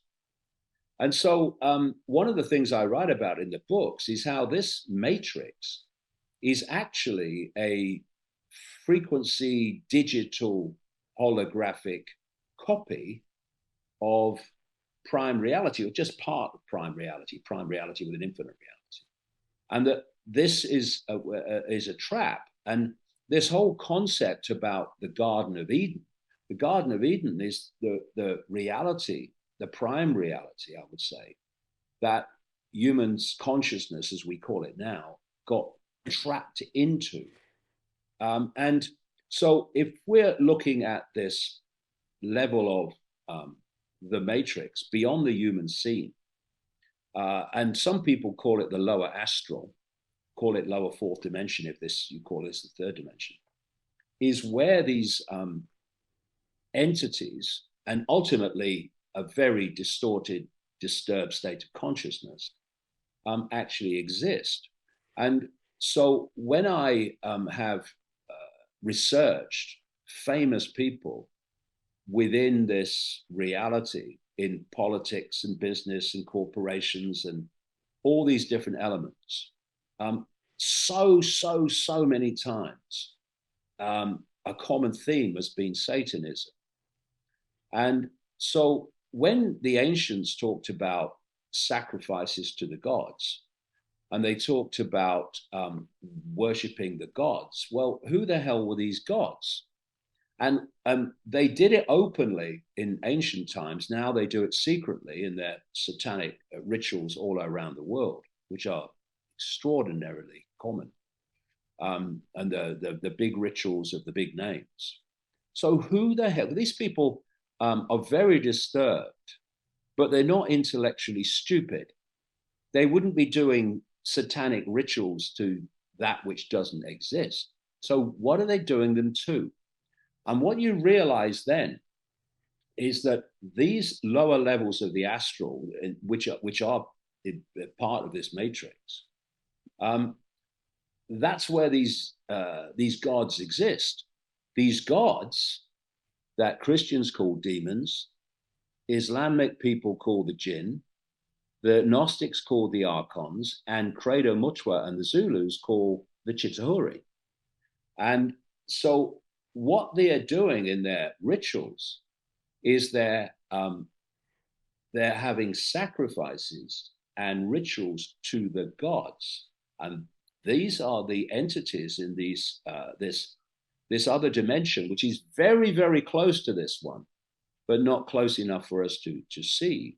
And I've talked to former Satanists and people that took part in rituals against their will all over the world, America, Canada, Britain, Australia, and so on. And they describe how what happens in these rituals is they're creating an energetic environment which thins out the frequency difference between this reality and the reality of the gods, so that some of these quote gods can slip into the rituals through these like vortexes of thinned out difference between the dimensions.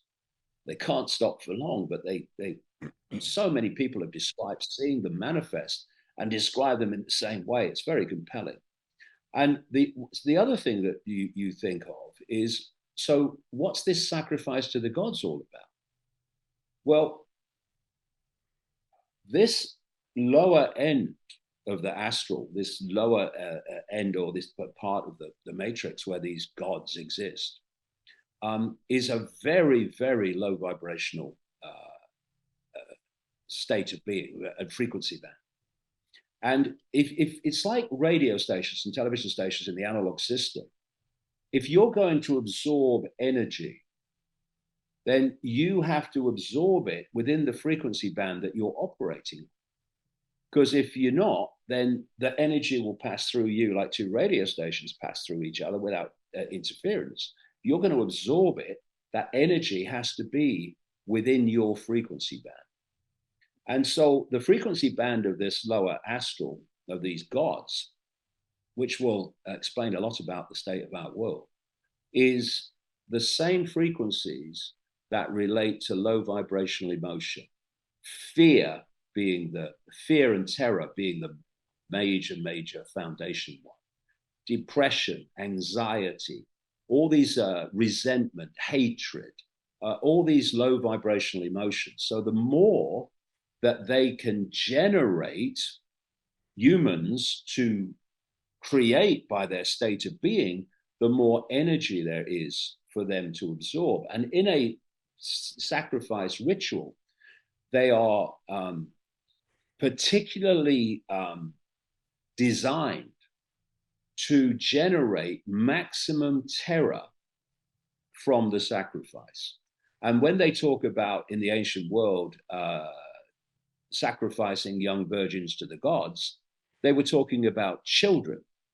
And that's why, as I've found across the world, children are a major sacrifice that these sick beyond description people sacrifice to the gods, young virgins, exactly. And so as the sacrifice is feeling this terror, it's giving off these frequencies of terror, and these gods are absorbing them. Sucking. So when in the Matrix movie, Morpheus held up a battery and said the machines have turned humans into one of these, it was actually a profound truth, because these gods feed off low vibrational human energy, emotional energy massively, and thought energy. And so they have to keep us in a certain perceptual state too, so we keep generating that energy. So just to finish the point, the question was, so how does that relate to the Illuminati? Well, these gods, by their definition, are operating outside of the frequency band of our reality. So they can enter it, they can't stay for long because there's a frequency incompatibility. So what they've set up in our reality is a vast network, which I call the global cult, which is a global network of secret societies with an interlocking central leadership mission control. And the spider, I call it, that is in the shadows. You don't see the spider. You see the assets and the agents of the spider. You don't see the spider because they don't want us to see that. And that spider is essentially these gods in this other frequency reality, this other frequency band. And so this is how it works. You've got the spider, and then if you just picture the world with a vast spider's web around, and all these different strands of the web are different secret societies, semi-secret groups, or things that we experience in the world of the scene: governments, government agencies, banking systems, Silicon Valley, World Health Organization. And the structure goes like this. You've got the spider, that's the god level, if you like, call themselves that. And then the strands in the web immediately around the spider, the inner circle. That's where the people really know what the game is, what's going on, and what the whole thing is all about. But you don't see them. A lot of those secret societies don't even have names because it makes them harder to track. But as you come out from the spider, you're now meeting the secret societies that we do know about. The Freemasons, and I'm not talking about Bill and Joe down the lodge. I'm talking about the inner core, right? The rest of the Freemason hierarchy, the vast majority of Freemasons in the world are on the bottom 3 levels of degree. They are basically used as the cover for the inner circle. And then you've got the Knights Templar, the Knights of Malta, the inner core of the Jesuit order, the Opus Dei, etc. And they are fiercely compartmentalized. They have degrees of what? Knowledge. So it's only the inner circle that know about the spider and the agenda, and most of the others do not. The more you come out down the hierarchy, the less they know. And so you're still in the hidden, but then you meet in this web what I call the Cusp. And these are a group of organizations whose job it is to take the agenda for humanity from the hidden and play it out into the world of the seen. So these Cusp organizations will include the Council on Foreign Relations in America, the Bilderberg Group, the Club of Rome that was created by this cult in 1968 specifically to exploit environmental concerns to justify the centralization of global power, exactly what we're seeing now with the climate change situation. And you also see in this cusp, this massive explosion of non-governmental organizations and what they call think tanks. And their job, and most of them will not know about, well, overwhelmingly, most of them will not know about the spider, but it's all compartmentalized. But their job is to take the agenda from the hidden to play it out in the world of the seen. So in the world of the seen, you see governments, government agencies, Silicon Valley, all the rest of it. And to us, observing the world, they all seem random and they all seem unconnected. But this is the point that opens the world up. If you go deep enough in these organizations, I don't care if it's Facebook or Google or YouTube or governments or health networks, whatever. If you go deep enough into them, you meet that point in those organizations where they meet the web. And this web is the coordinating force that gets all of them, while they seem random in and of themselves, to work as one unit to this end. So I'll give you 2 quick examples.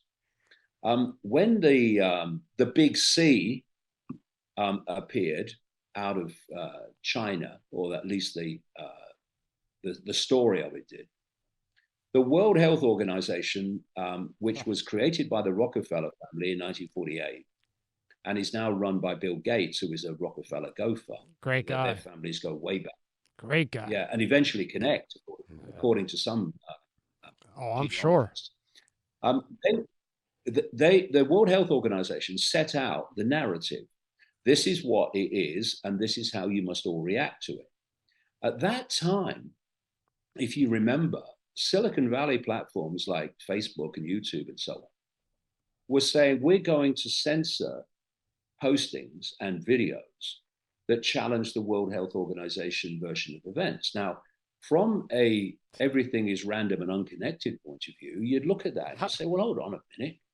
You're supposed to be the town square, open debate, and you're saying right at the start you're gonna censor anyone that challenges the World Health Organization version of events.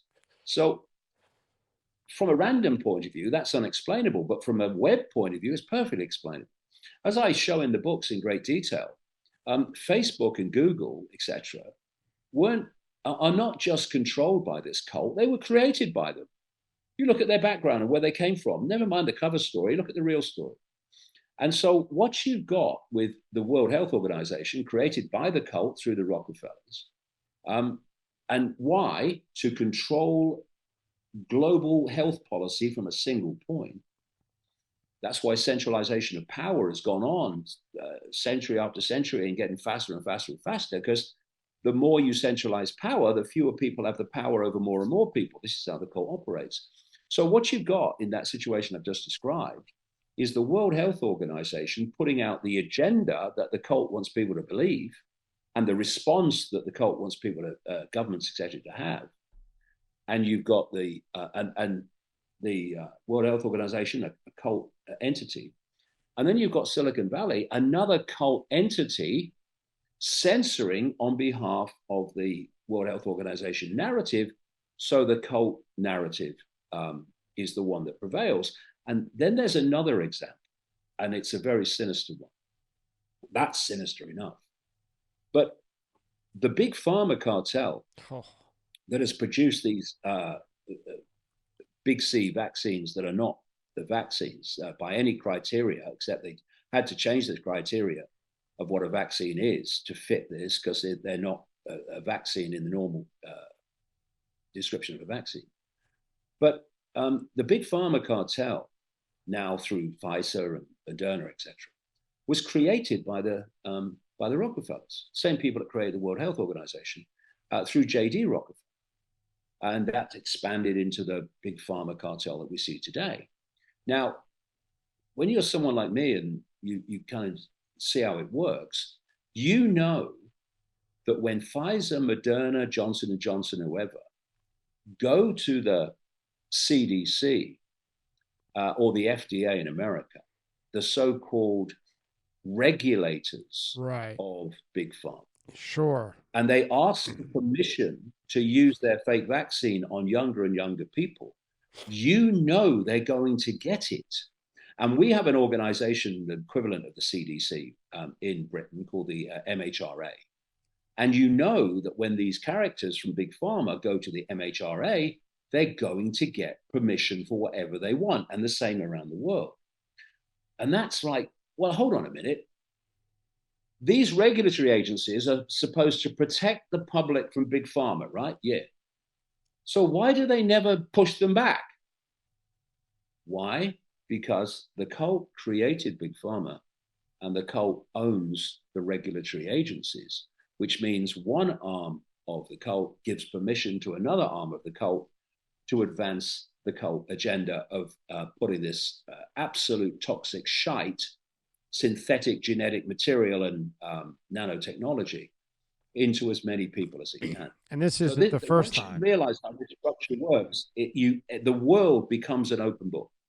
Yeah, and you make a great point, because you'll hear people say, how can Pfizer or Merck go into court, 2 million people dead from Oxycontin because they lied about the addictiveness, the arthritis drug that they really killed a lot of people.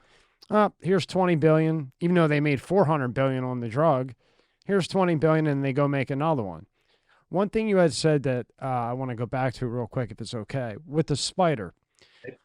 So with the spider and the simulation, the way I can make it maybe simple to myself would be, when we see in a simulation these ice ages that we know have happened, there's factual proof of at least 7. Would you say that would be equivalent to, say, on the Nintendo? Okay, like this is a bad copy right now. The hierarchy, the spider, A or B, is not good enough. Boom, hits reset. There's the ice age, because everybody has glasses on and we just think that that's normal. And the hierarchy, the higher level, this is too bad of a copy, going too wild, boom, reset. And then another question within that, my ex-wife, for some reason, whenever we would go out, she had this, I think the word's called aurora, like she would just know. She would sense other people. This is a bad person. Go this way. Tommy, stay away from this. Don't go there. She had that aurora where she just knew. And I hated it because she was always right. I could never be wrong. She'd say, Tommy, this is a bad idea. And little and behold, it was a bad idea. It just had that aurora that I've never seen. Just go into a room and she could just pick out this, that, boom, boom, boom. And I think that would relate to what you're saying, that maybe that nut at the time, she was at that frequency level where she could interpret things at a different level than I could at the time or someone else, because she was right. Yeah, well, I can talk about both things, but let's talk about the second thing first, because again, it's real simple.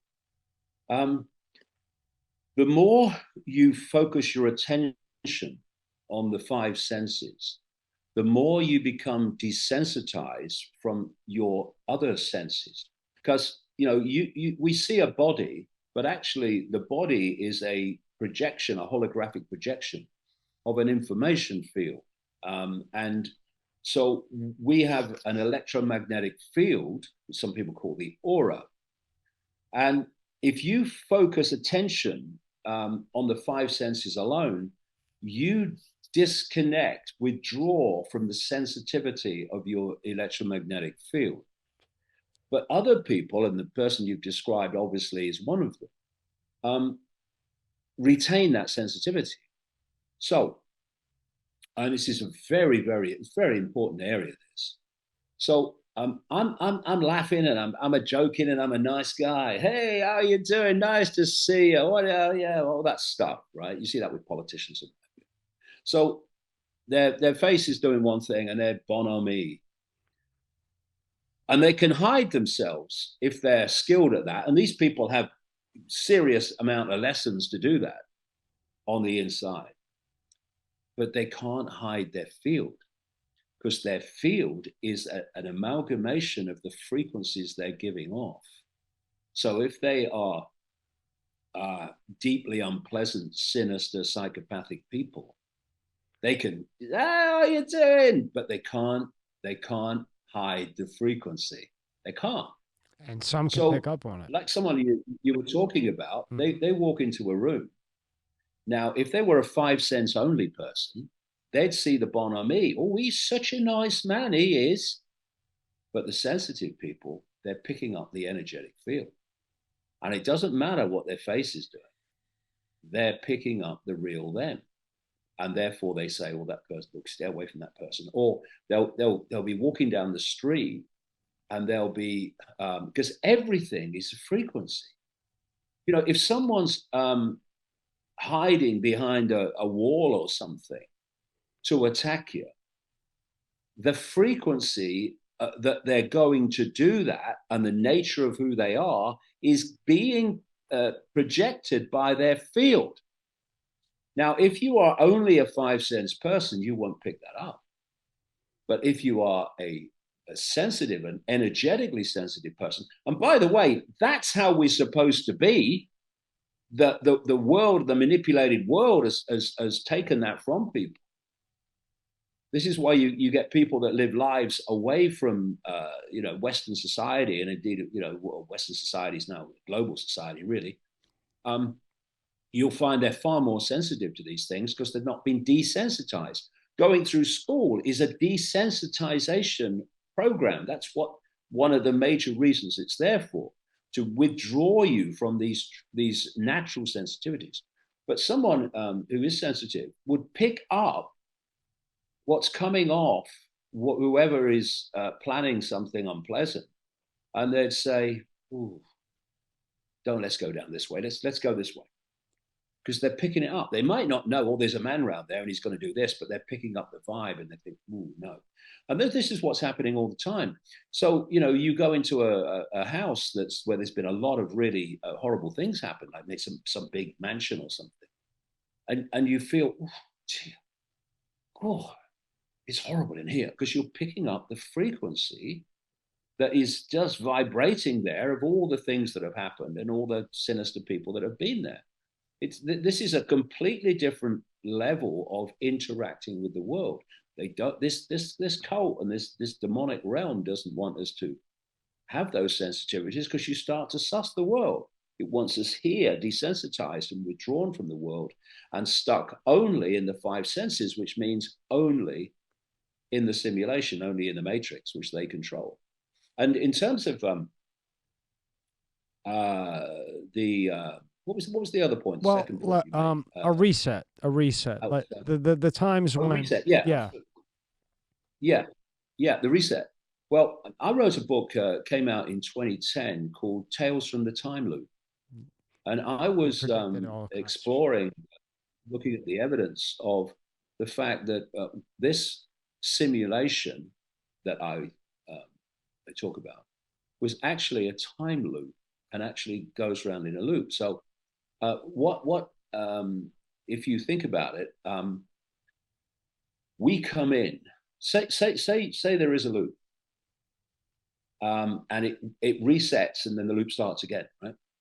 Well, excuse me, if you only come in for what the biblical 60 years of 10 or whatever, you are only experiencing a section of the time loop. So to you, you've moved from past through present to future. But if you stayed in the loop for the entirety of the loop, you'd actually come round to where the whole thing started again. And I think that there is a part of that. And that time loop may also have implications for what you mentioned earlier, deja vu. And so this reality that we're experiencing is just so different, so fundamentally different, and so much greater vastness than what we think we're experiencing. But what we think we're experiencing is what we're supposed to experience to keep us asleep and to keep us in ignorance. And just on that point, this is again comes to this cult. We live in two worlds. Within one world, within one reality, we live in two worlds. There's the world of the cult, the secret society global network, and there's the world of the population. Now, what this cult knows, the inner core of it, like I say, not Bill and Joe down the lodge, they know what reality is. They know about the simulation. They serve the simulation and that behind the simulation. What they don't want is for us to know.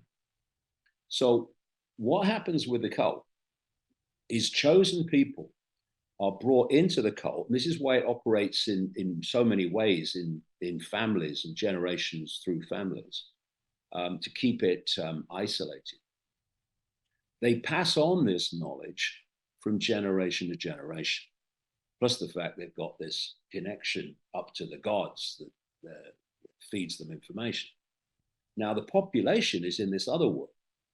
And this is a world that's been created by the cult to keep the population in ignorance.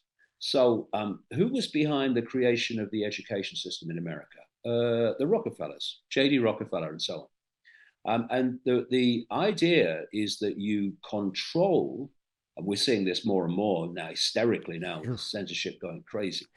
You control the information that the population, the target population receive about reality, about the nature of the self, the I, about the nature of the world and world events. And you make sure that they stay in that information bubble. And that information bubble leads to what? Their perceptual bubble, which comes from the information they receive.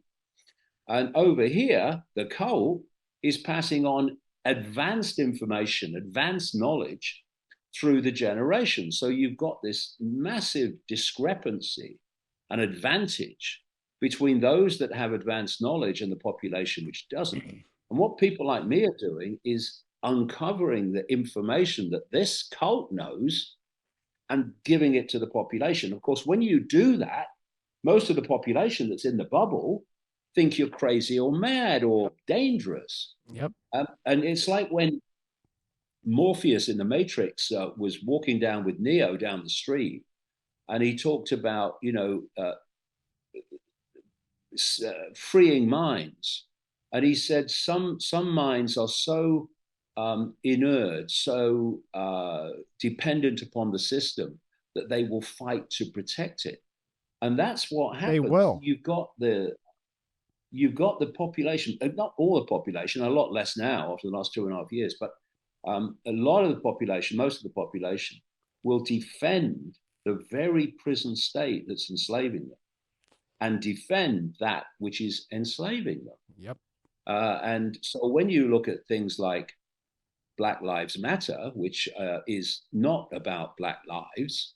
It's about dividing and ruling the population down the fault lines of race, which are just labels and irrelevant to consciousness. We're all the same consciousness. This is why BLM is funded by billionaires. You know, when I was growing up, the so-called left in politics, and that's where I grew up, in the left in politics. And that's what my family was. They always were left-leaning politically. Yeah, mine too. But in those days, the left was challenging power. They were challenging the power and influence of what were then the millionaires, not the billionaires. And they were challenging injustice, and they were demanding freedom of speech.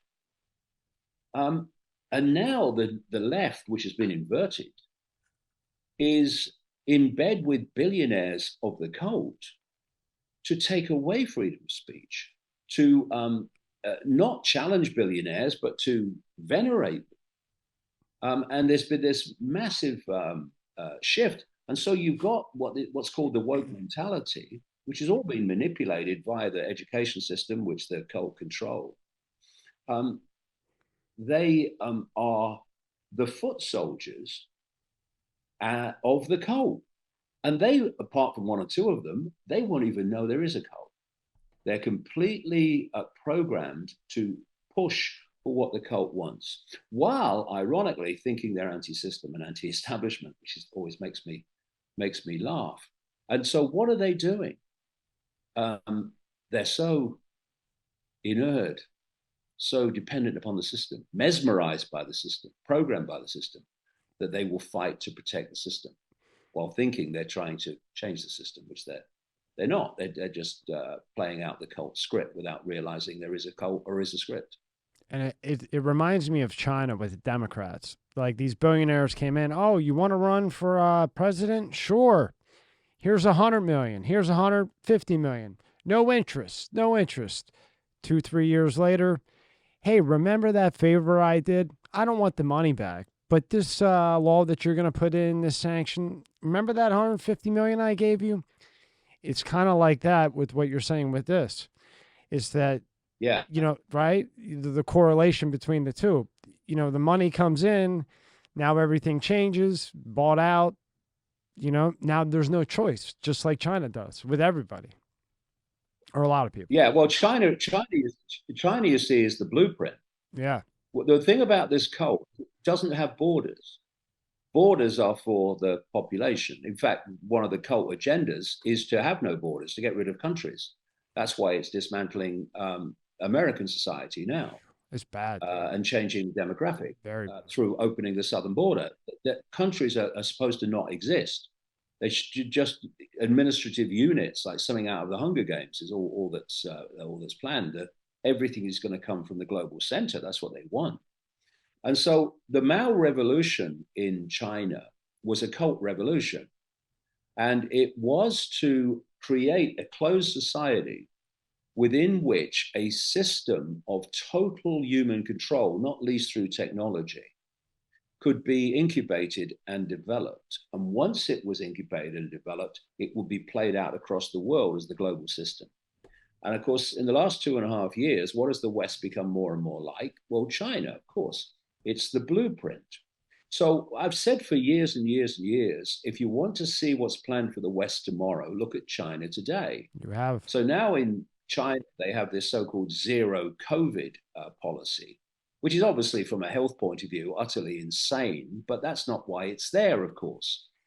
So you have these QR codes, and you can't do anything unless you have your information's right on the QR code. You can't do anything. I don't know whether you saw it about 2 weeks ago. There was this amazing kind of footage that came out of China, where there's all these cars lined up in like a traffic jam waiting to go through a checkpoint or something. And this drone comes over and it's picking up the QR codes in the cars. Wow. And if you don't have the right one, then you can't go any further.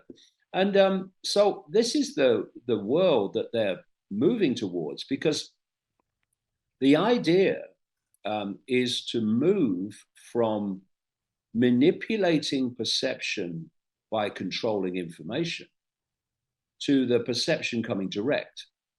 This is where it's moving. And that is the whole background to people like Ray Kurzweil, the Google executive, who says that by 2030, we'll start to have artificial intelligence connected to the human mind, the human brain. And in his words, not mine, once that connection is made, AI will do more and more of human thinking until eventually human thinking as we know it today will be negligible.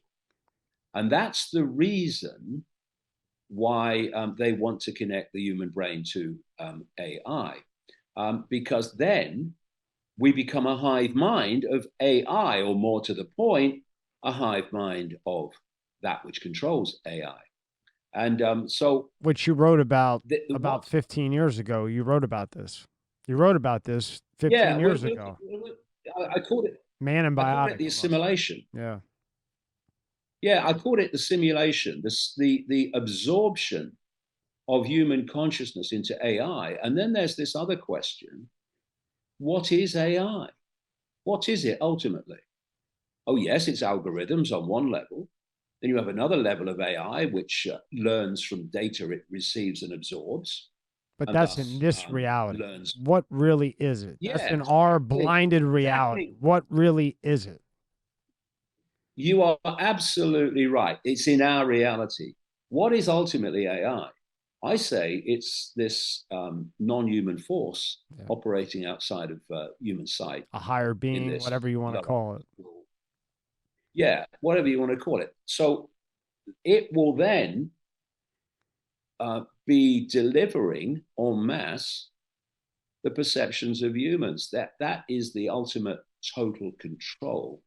So if you look at the metaverse and the concept of the metaverse, okay, you start out, we are an expression of infinite awareness. All that is, has been, and ever can be. You have a layer which disconnects people from that and gives them a fake reality called the simulation. You then create the cloud, which is a technologically generated sub-reality. That's what I called it decades ago, that was coming, if we didn't stop it, is the technologically generated sub-reality. They're now called the smart grid. That's why everything's called smart. It's all part of the same grid. Now, the metaverse is a layer of perceptual enslavement, even beyond the smart grid. In fact, the smart grid, with its 5G, 6G, 7G to come, makes possible the metaverse. And the idea is they're pulling you in more and more from there. Simulation, smart grid, metaverse, continuing myopia of self-identity, until you're in a maze within a maze within a maze, which is the idea. And where do you start to get out of that? So this is why it's so important, it's vital, it's fundamental, it's foundation, that we continue or revise our self-identity to hold the understanding that we are consciousness and everything else is an experience and an illusion. Consciousness is the true I, and it is the true reality. And so if you lose that, you start getting pulled in. And the equivalent of that is this, from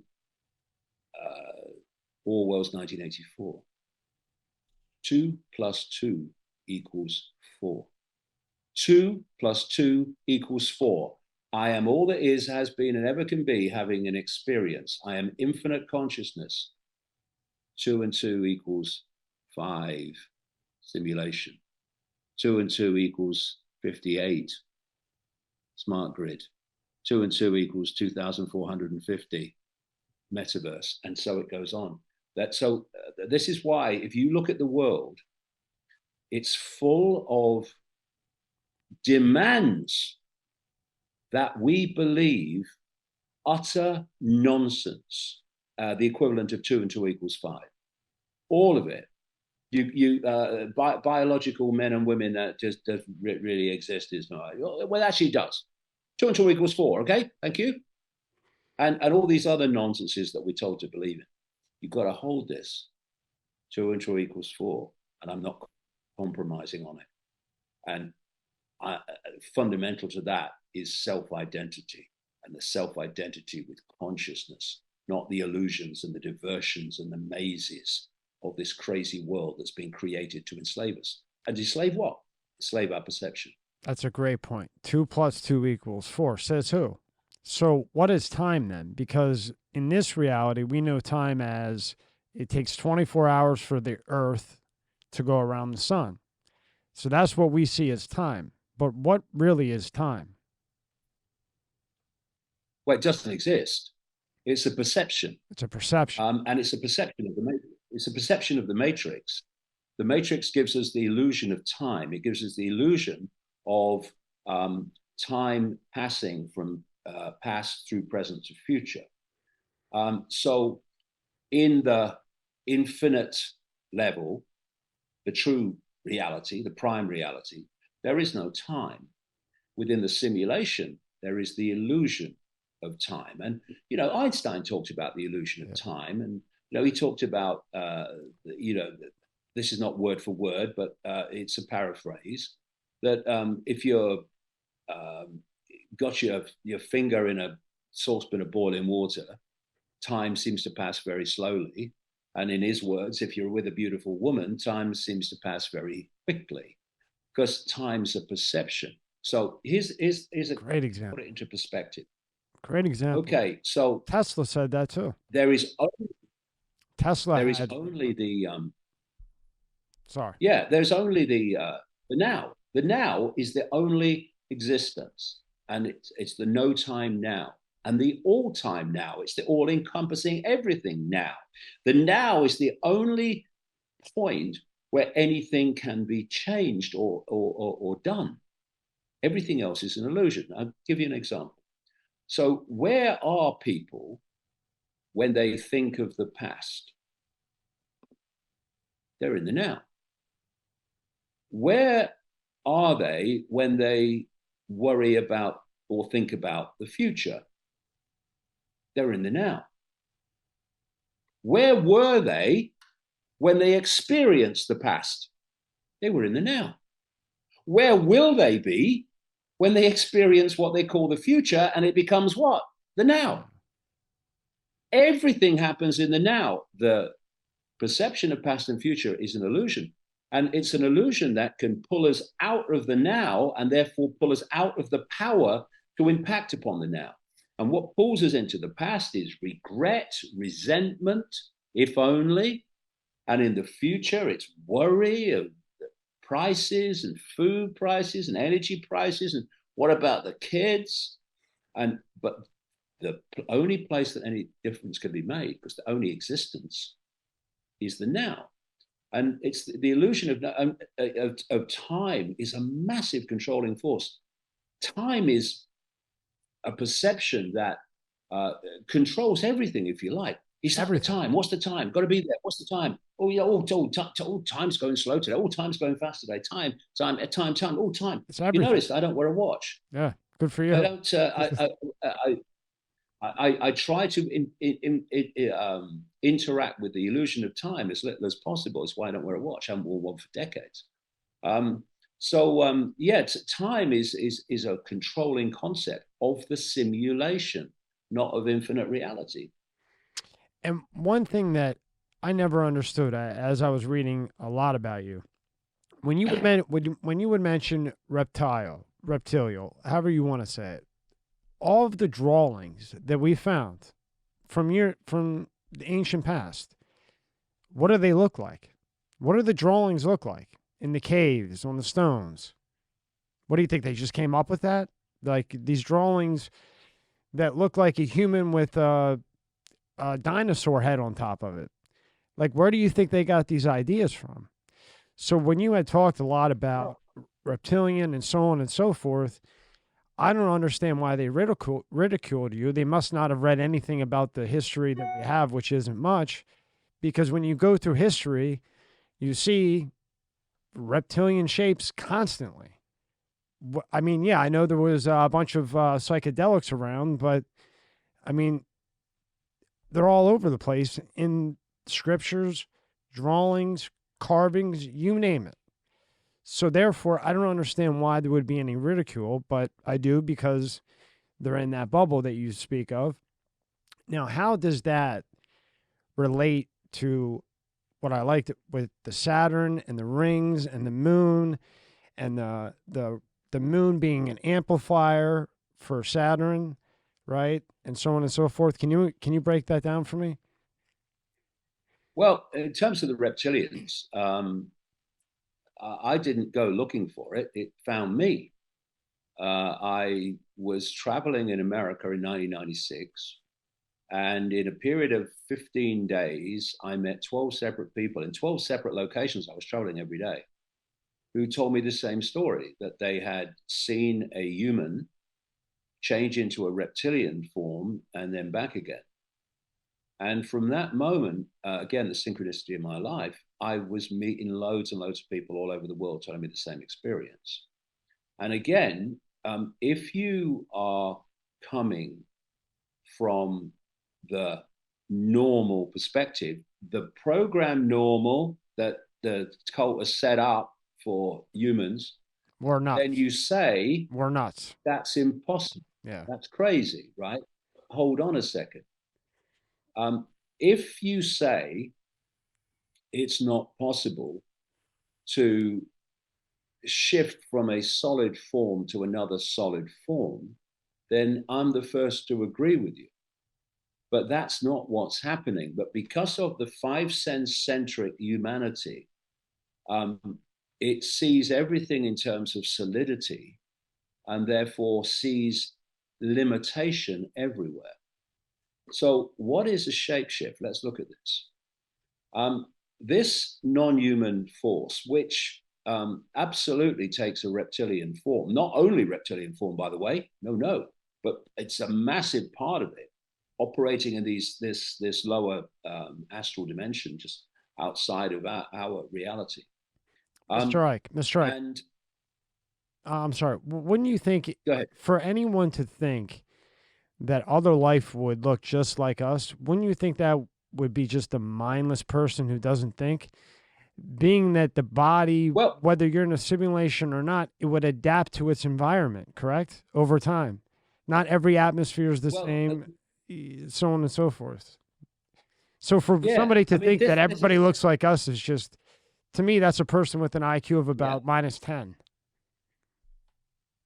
This is a fabulous point you raise, because what I say to people is, you can see a smear of 0.005% of what is said to exist in the universe.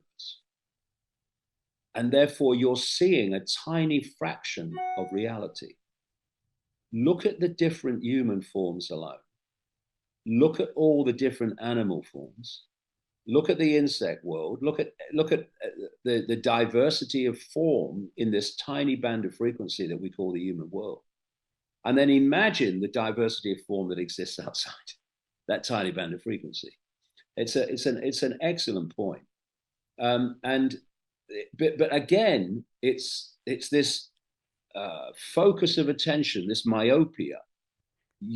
Life as we know it can only exist if it looks like us. And so you've got this this reptilian and other forms, but the reptilians, which were a major one in this non-human level of control, which is why, as you point out, there are so many records of it through history, because they were interacting. They're there. They're factual. We could see it. Yeah, exactly. And so, and I've talked to people, Satanists, who've taken part in rituals, and they say these reptilians just appear in the ritual through the thinning out of the dimensions that the ritual creates. So, but okay, what is form? form is holographic, and a holographic form works just like the holograms that are created in the human world. So what they do when they create holograms is they create a frequency field version of whatever's being photographed holographically. And if you look at a holographic print, it's just a series. In fact, it's very much like a close-up of the lines on the finger. That's not an accident either. And what happens is they then focus a laser, or what they call coherent light, at the holographic print and waveform print. And what then happens, apparently miraculously, is a three-dimensional version of whatever's been photographed is projected. And so the way that we create reality, this holographic world, is very much the same. So we are picking up information from this frequency field, turns it into electrical information, sends it to the brain, and the brain then creates this digital, which is where numerology comes from, reading reality through numbers and the mathematical level, because it's digital. One level of this reality, this matrix, is digital. That's where all that comes from. And the digital becomes the holographic. And the holographic is illusory physical. It looks three-dimensional. And if you look at some of the best of the now digital, that's what they're creating now, digital holograms, they look as solid as you and me, but they're not. And so what's happening is you've got a frequency field, and from that is projected, just like the holograms that humans make, a apparently three-dimensional reality, a three-dimensional form. So these particular bloodlines, and this is where royalty comes from and aristocracy. Why do these people interbreed incessantly with each other? Because they're holding basically a software program that relates to their bloodline. And what is their bloodline? It's a hybrid. Part of the field is human, and part of the field is non-human. And when they are infiltrating our world, they project the non-human, the human form. And so what they're projecting is a field of information. The observer connects with that field of information visually, and through this process of electrical information holographic creation, that information field becomes a 3D holographic field. When you're looking at me now, my body is a three-dimensional holographic field, which people are turning a frequency field into what they see in here. So these hybrid bloodlines, they have two fields, one human, one non-human.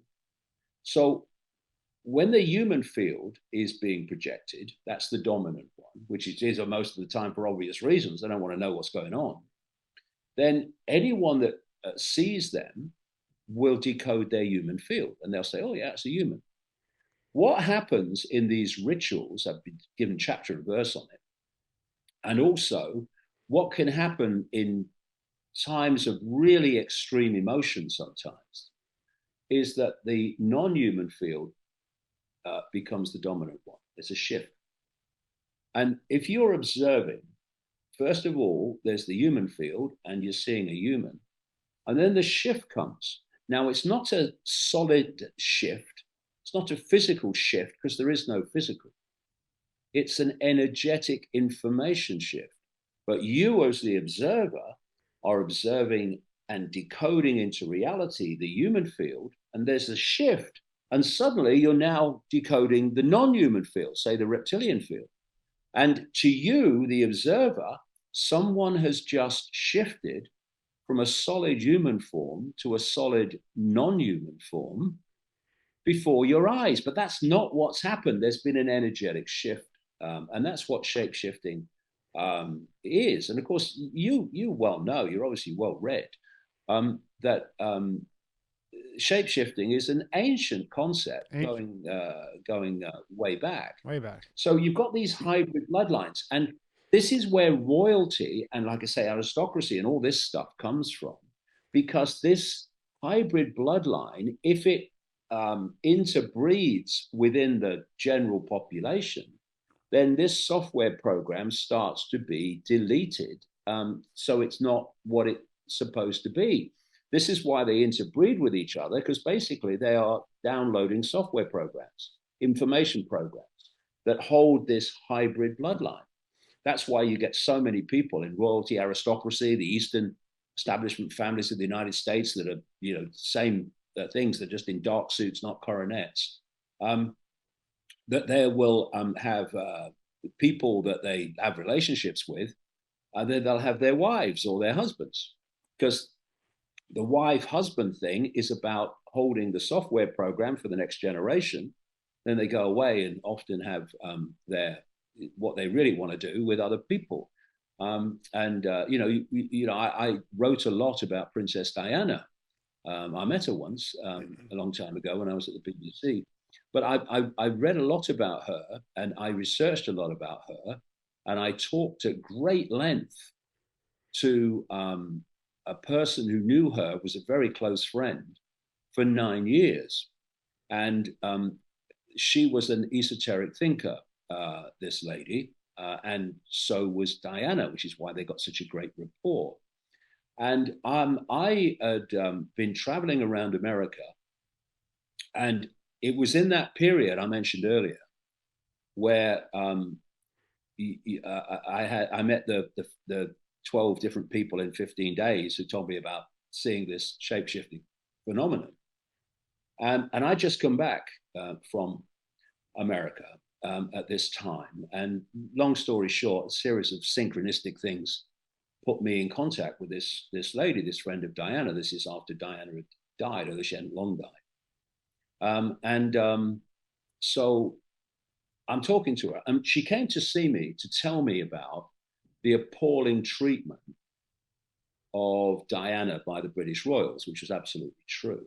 Why? Because Diana described herself as the Windsor's brood mare, and they needed her bloodline the Spencer aristocratic bloodline to interbreed with the Windsor bloodline. And so they brought her and Charles together. Charles didn't want to marry Diana. He wanted Camilla Parker Bowles, who he picked up later after Diana died, picked up again.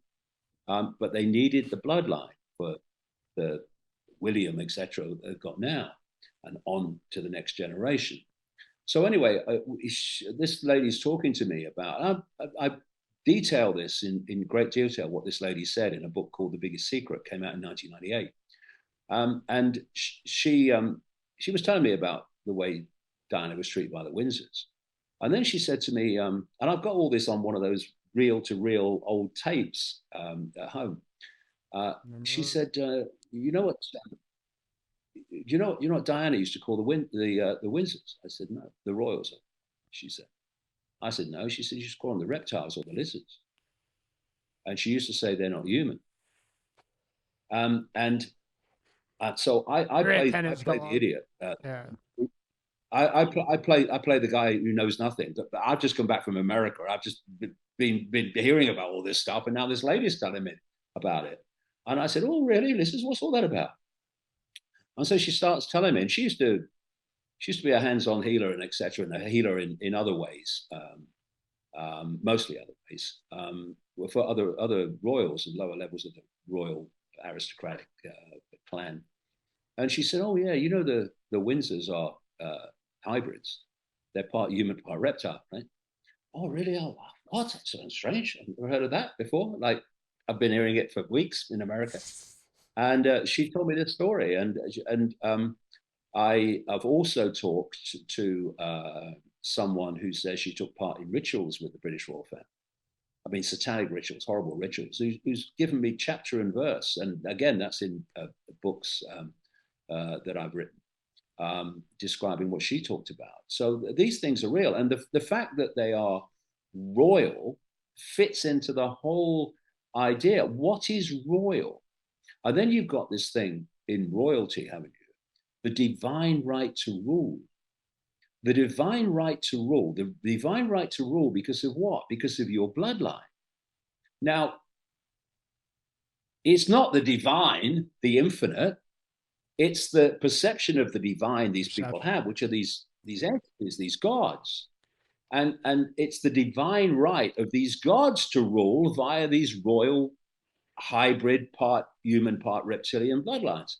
That's what it's all about. That's what, and what happened is that there came a point eventually where the over in your face control by royalty, which went on all over the world, humans reached a point of awakening where they weren't having that anymore.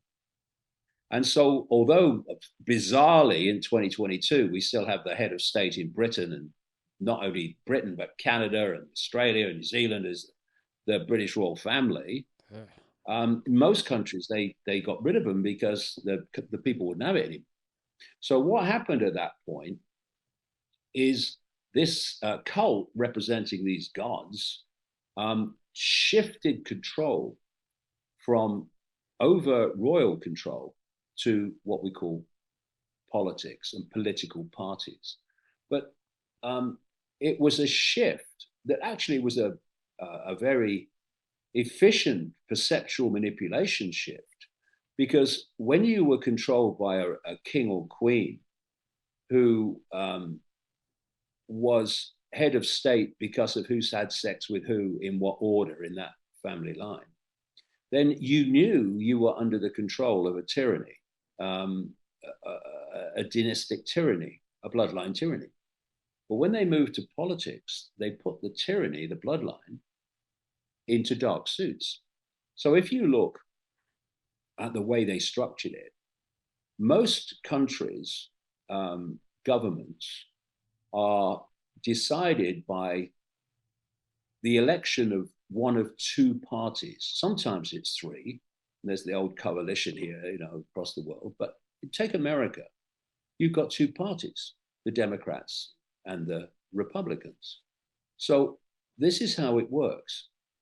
You vote for party A, and they advance the cult agenda, and you don't like that. So you say, well, the next election, I'm going to vote for party B because I don't like party A, what they're doing. So you vote for party B. And party B advances the cult agenda.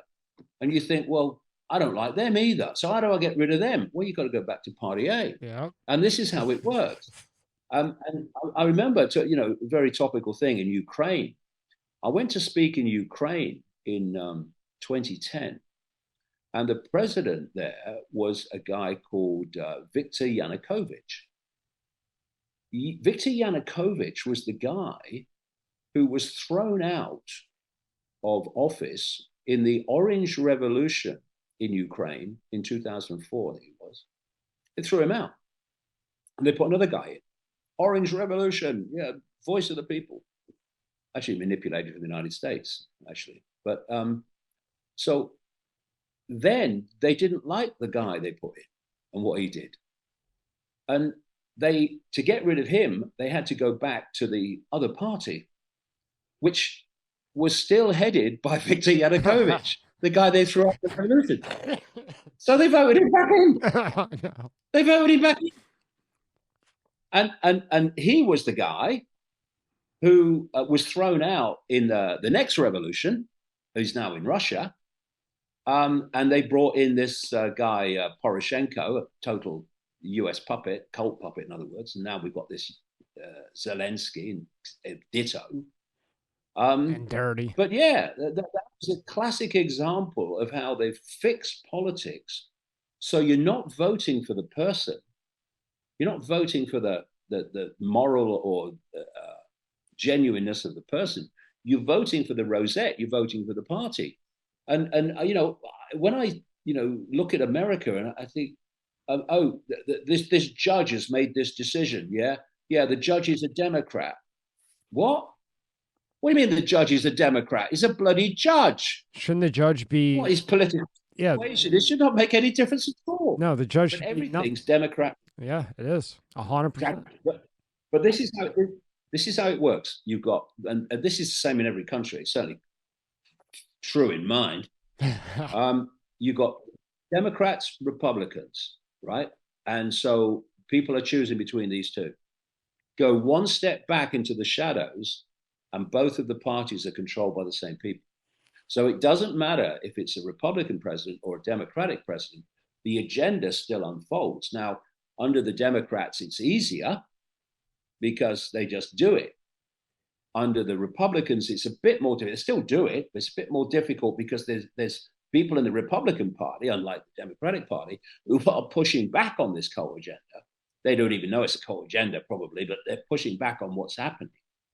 So it's a bit more difficult, but it's still, they still have the same the same direction the world goes into. And this is how they've done it. But because people have this illusion of a vote every 4 or 5 years, they think they are choosing the government. They're not. Government's being chosen for them. You mentioned it earlier. How do you become president of the United States? You've got to attract cuckoo land amounts of money. Where's that coming from? The cult sources.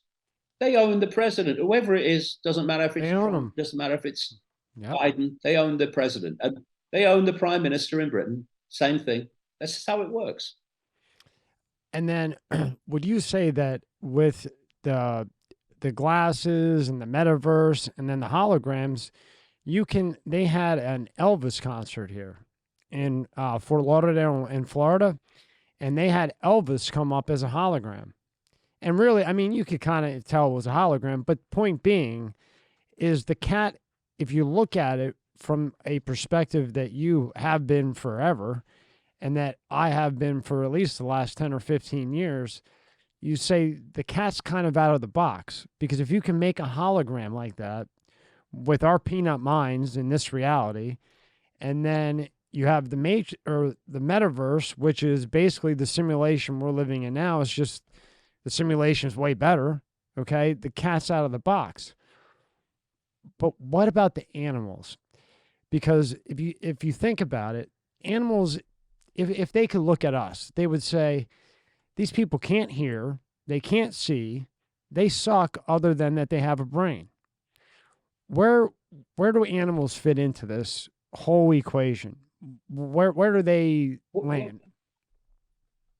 Well, first of all, animals, because they don't go to school and go to university and watch CNN, they retain sensitivity with the field. So you look at so-called mysteries, they're not, where animals respond before an earthquake or before a storm. And humans only know there's an earthquake or a storm when it happens, and they can see it. The five senses see it. Well, that's because as a storm or an earthquake is building, changes are taking place in the field. In the frequency. Electromagnetic field. In the frequencies too. Yeah, in the frequency, exactly. And so the animals, are, because they're sensitive, are picking this up and they're responding to it. This is why they know something's coming before other people do. And what is intuition or seeing the future and all this stuff? It's picking up changes in the field and information in the field that give you that perspective. So it's the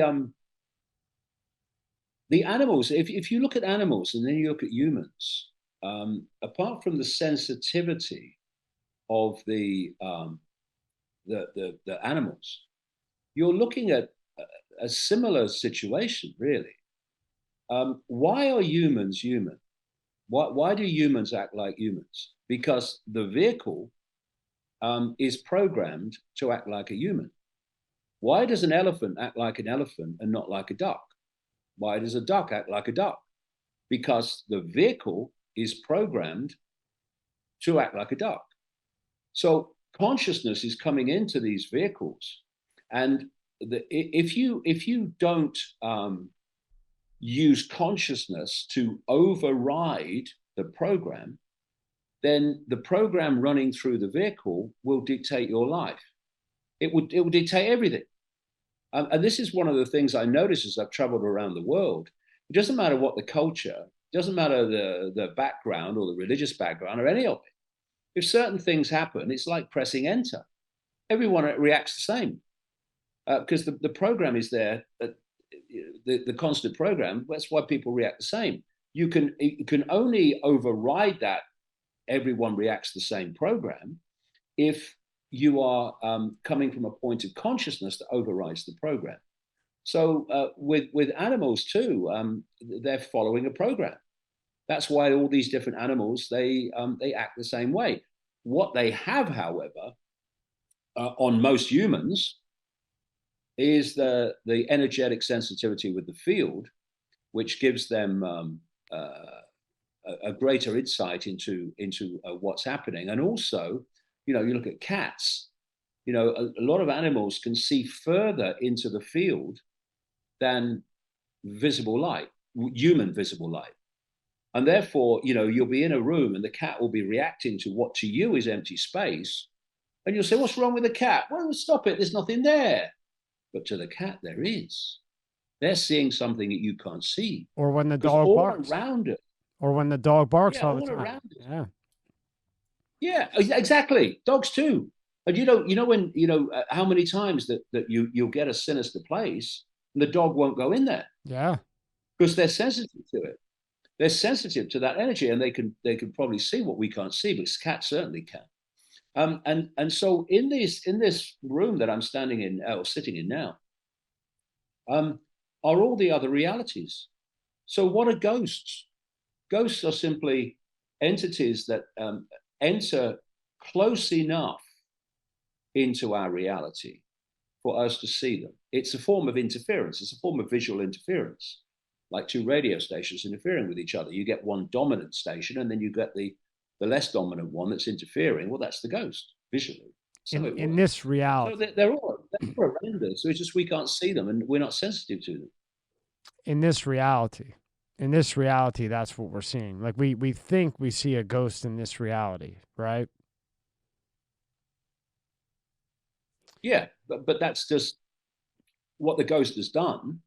What we call ghosts, what the entity has done, is enter our visual frequency range. But most of the time, not always, but most of the time, they look ethereal because they're in our reality, but they're not completely in our reality. They're like I say, a form of interference, where they're just enough that you can see them, but because they're not in this reality and in the frequency of this reality completely, they look ethereal. If you could go into the reality that they're in, they'd look as solid as you and me, because the frequency range of them and you would be compatible. Therefore, they would look solid. That's how it works. I know you have other plans. I don't want to take advantage of it because I definitely want to do a part 2. Yeah. But anybody who listens to this for 2 hours and can't make sense of it, it's so simple. Especially when you go back to, everybody knows. You hear your dog barking, you yell at it. What are you barking at? Stop it. You're going to wake up the kid, whatever. No, it sees, it feels frequencies that you just can't feel because it's desensitized, right? Or it's exactly where we're fed all this BS, blah, blah, blah, blah, blah, and on and on and on. Amazing. Last question. Yeah, exactly. Last question, because I definitely want to, there's a lot to go through. And then, we'll have all your websites, the books, your new book that came out. And anyone listening to this, watching this, you have to read the books because they're from the 90s, 90 to 2003. Everything going on today with the gender, the religion, the division at an all-time high, the censorship you had talked about in the late 90s when censorship wasn't even a word, I don't think. Yeah. So with these, it was a plan there. With these UFO sightings that they're all of a sudden showing us, to me, I go back and forth, because I'm very into it. So I go back and forth. Part of me says it's military. The other part says UFO. For today, I'm on the military. And the reason why is because when I dissect those videos, when I dissect them, if I see something go from 30,000 feet to down in the ocean, I'm not going to be in that cockpit with my other co-pilot and be like, oh, that looks like a cute white lifesaver. Or did you see that? The first thing I would do would be I would be calling back to base saying, hey, look, I don't know what the hell this thing is. I don't know if it's armed. There's no sense of fear. There's no nothing in any of these. So in this reality, in this perception, what do you think that is? Do you think that's military in this current reality? Because we're pretty much on the brink of a possible war. And in history, whenever there's a war, whoever you may be going up against says, hey, before you do that, look what I have. Look, this is a taste of what you might deal with. I mean, that's what's happened in the past. Yeah, I looked at the whole UFO thing way back in the 1990s when I was traveling around America constantly. Talked to a lot of whistleblowers, a lot of insiders, a lot of military insiders. And it was very clear then that the American military, probably not only the American military either, but certainly them, they have what we call flying saucers. Yeah, Bob Lazar. It's an anti-gravity. Yeah, Bob Lazar. Yeah, exactly. Yeah. It's an anti-gravity technology, and it's a technology that's perfectly able to be created by humans. But there are other technologies, and are much, much, much more advanced that will be non-human. And you've got these underground bases called DUMBs, deep underground military bases, all over America, indeed all over the world. That's Pine Gap, for instance, in Australia. Australia. And the lower they go right miles down, some of them into the ground, into the earth, and they're on different levels. And to go down each lower level, you need a higher security clearance.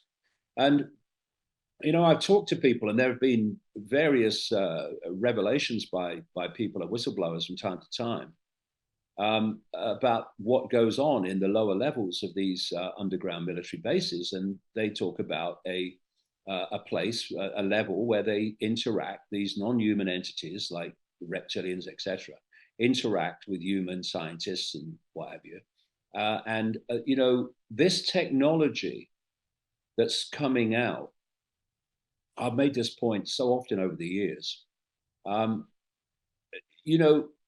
There's never a point where people are sitting around a table, strumming their fingers, thinking, okay, well, we've got to sit around and wait for some geek in a garage in Silicon Valley to develop the next level of the technology we need to impose this control system. No, it just rolls out. It rolls out faster and faster and faster because it's coming out of these deep underground military bases. And that makes your sense. Microsofts and your, Mr. Icke, that makes sense. That's why it goes into the ocean. Your front it goes into the ocean to go over to it. There you go. Fuck. Yeah, was... your Microsofts and your big software computer companies are just cover stories, as are your Bill Gateses and people like that, to get the technology out of the underground bases into human society without people realizing where it's really come from. And this is what's happening. And so the technology of a flying saucer, a physical flying saucer, is absolutely human, and the much more advanced ones, they'll be the non-human. And there was something I came across in the 1990s, which I wrote about, which was revealed by a Canadian journalist called Serge Monas, of a plan, a project called Project Bluebeam, to fake an alien invasion to justify the centralization of global power. You remember Ronald Reagan said at one point I do. that I don't like him. if there was an invasion, if Yeah. there was an invasion from outside, we'd all come together, wouldn't we? He was talking about, you know, the situation with Russia and the West. And if you want to justify centralization of power, then say we've got to do that globally to meet the threat from outside, any threat from outside. If you want to, I have this phrase I've been using since the 1990s: problem, reaction, solution. You want to change society, but you know if you just change it, you'll get big pushback. So you first of all create a problem or the illusion of one. You get the public to say, do something about the problem, and then you openly offer the solutions to the problems you've created, which are advancing your agenda further down the road in a way you'd never have got away with without creating the problem or the illusion of one. And if you want a global solution to globalize the world, centralize the global world, then you need global problems. So you need global warming. You need global COVID. You need global attack from outside by extraterrestrials.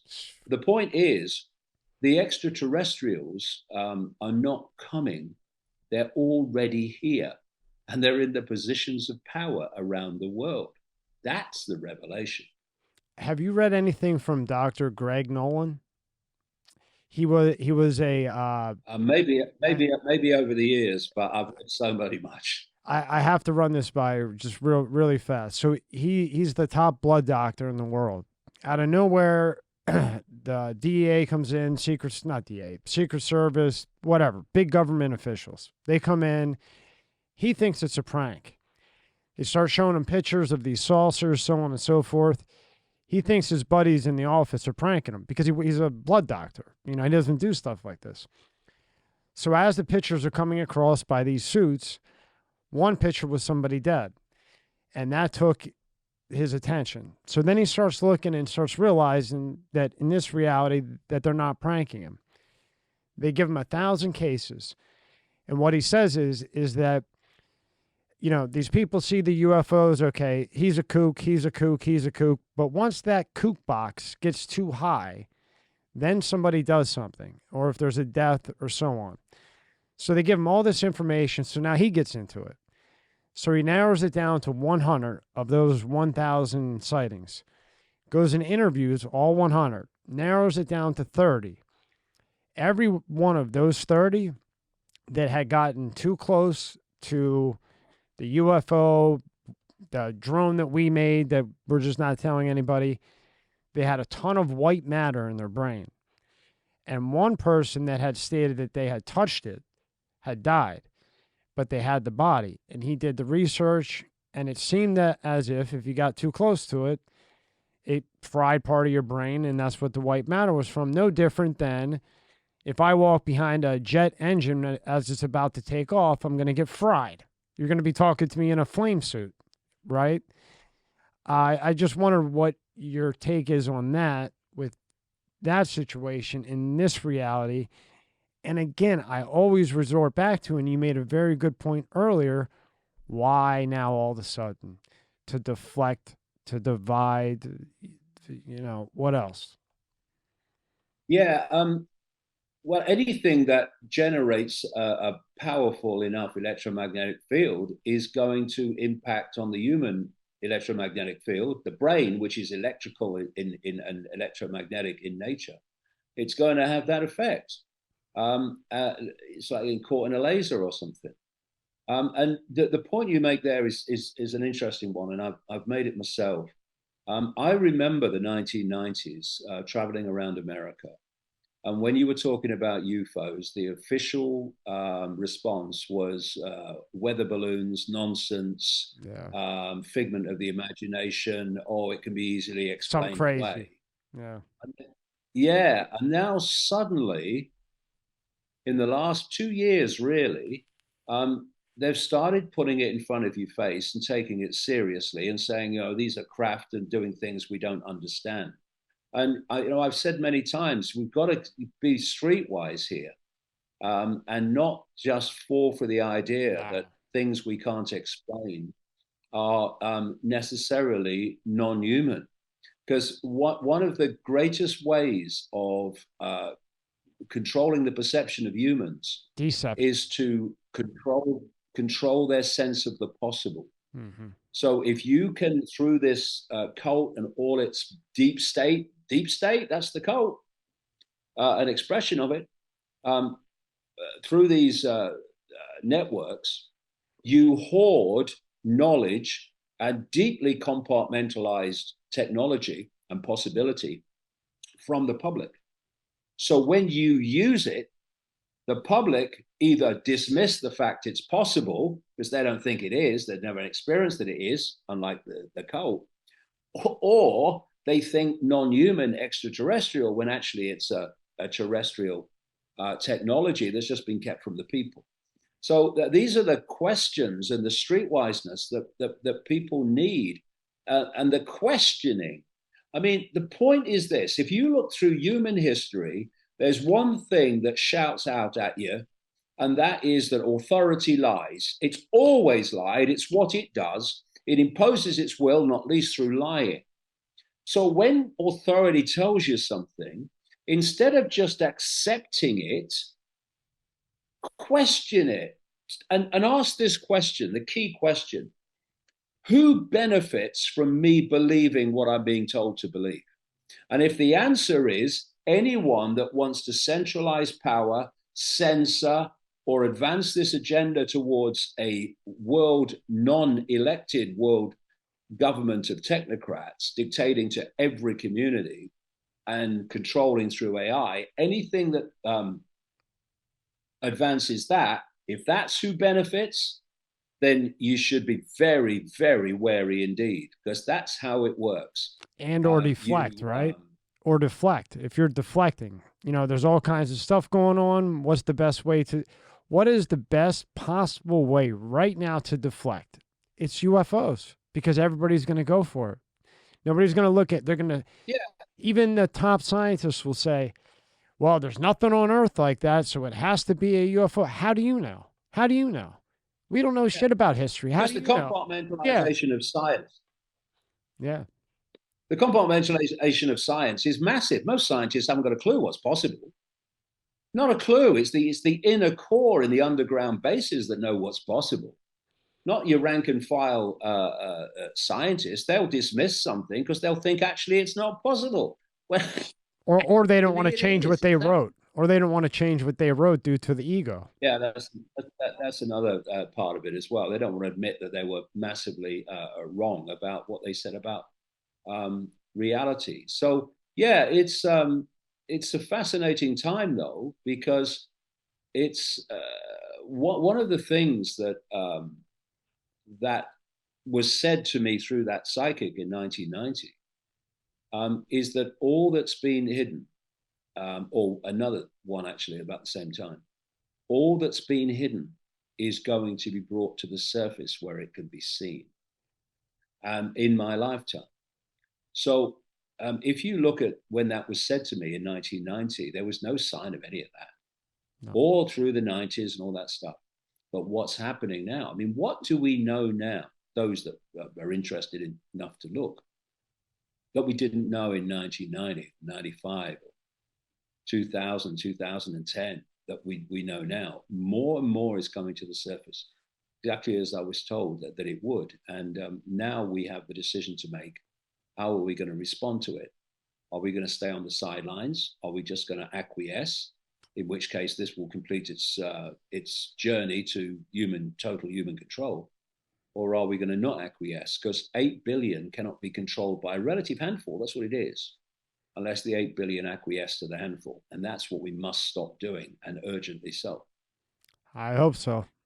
Well, I hope to get some more time with you, because I have a ton more to ask, but I just appreciate the time that you did give me, sir. Yeah, what's amazing is that, we've talked for what? I don't know how long it must be. It's a long time. Almost 3. And yet, in terms of what's in my books over the last 32 years and right up to present time, we've scratched the surface. Just the surface. So there is a lot more to talk about. Oh, I got tons. I got tons. And let's go through everything, your websites, everything else. So I got to go down so much because you were one that there was no way I could try to play the no note game thing where I could just remember everything. I'm not that good, so I had to have notes on this one. But we have your getter is Real David Icke. All your books Yeah, are at Twitter. yeah. You say them all. Yeah, this is the point. This is the point. I'm banned from Twitter, and Elon Musk has just announced that. Elon Musk's Twitter has just announced that it's not going to restore my. They're not. Account. I'm banned. Why? I'm banned from YouTube. Well, who knows? I'm telling the truth. I mean, Twitter. I thought Elon would let you back on there, but I don't. Well, Elon, that's another story. Elon's a whole nother story. I think Elon's a lot different than meets the surface. Yeah, don't start me on that one. I think he's a part of all. Anyway, so yeah. So there we go. It's I'm banned from YouTube, but you can get me at davidicke.com, which is the hub where all my videos, I do videos all the time, and you get all my books there, including if you're in America or in North America, the books will be shipped from within North America, so you'll get them very quickly. And then there's Iconic, which is a media platform created by my son, which I do a lot of work for. I do congratulations. A dot connector show there every Saturday, connecting the dots of the week's news, and I do films as well. We've got two major films called Albion Heart of the World coming up at Christmas. Well, congratulations to you and your son. Congratulations to you and the little guy. I did a film recently, which has been massively well received, where I went into with a film crew to the Hellfire Caves in a place called Wickham, 30 miles or so north of London, which was there were caves specifically dug by an aristocrat called Sir Francis Dashwood to do satanic ritual and orgy and all that stuff that went on. And actually one of his close friends who went in there from time to time was Benjamin Franklin, one of the founding fathers of the United States. So I go in there, and it's a very dark, demonic place, and we see what happens. And it was interesting. So that's on Iconic as well. It's called the Hellfire Caves. The Hellfire Caves. Check that out. You'll feel the frequencies, right? I can only imagine what you felt in there, buddy. Yeah. Oh my God! Do you feel the frequencies? I can feel them here. Yeah. What's the name of it again, so everybody knows? What's the name of Strike, so everybody can check it out? It's called the Hellfire Caves, and it's called Iconic, iconic.com. That's where and it basically, we do news shows. We're telling the truth rather than the official line all the time, every day. And then we do full-length documentaries and films and stuff, and on every aspect of life, not just conspiracy, every aspect of life. Stuff you won't get in the mainstream. So I'm delighted with what my son's done. It's amazing. Congratulations. Davidicke.com is my. And we can get the talk about the trap off your website. The trap you can get to the website, and like I say, it's shipped from within the North America, so you'll get it very quickly. Wow. And we're just replenishing it. It's been an amazingly well received, the trap, because it really does go not only into this world, but I do that big time, how this world is manipulated. But the other worlds and the reincarnation trap and how we get out of here. It's another step forward. Congratulations on all your success. And I'll tell you what, I have the utmost respect for you, because even when everybody looked at you like you were crazy, you kept going on and on and on. And now you can look at them and say, hey, am I still crazy? And in about 10 years, you could say, am I still crazy? Still crazy after all these years. Yeah. Because if a world that's insane doesn't see you as crazy, you've got a problem. That's right. When somebody calls me crazy, I say, thank you. Thank you. I don't want to not be crazy. It was a blast, Mr. Icke. Thank you so much. I really appreciate it. Thank you. Yeah, it's been a real pleasure. It's lovely to talk about these deeper things and get the chance to do so. It's a real pleasure. I love it. And then we get to get it out to all ages, and people are interested. They're slowly getting more interested as it gets more crazy. Yeah. All right. Thank you, sir. We would love to see you again. Thanks, mate. Thank you. See you again. Don't Talk be a to you. bloke. Bye. Don't be a bloke. Right? Don't be a bloke, mate. My friend from Canada used to always call me a bloke. Or a bloke, yeah. Yeah, I used I to. talked about that. Yeah, I had a really good friend in Canada, and we would do a lot of coding on the computer. And whenever I would, mess up a line, he'd be like, "Mate, you dumb bloke! I told you, you bloke, you bloke, you bloke." So it just brings back memories. Yeah, he must be. He must have a lot of English roots then. Yeah, he went from England to or UK to England. Oh, there you go. Yep, there you go. All right, Mr. Ike, thank you so much. See you, mate. See you. Appreciate it.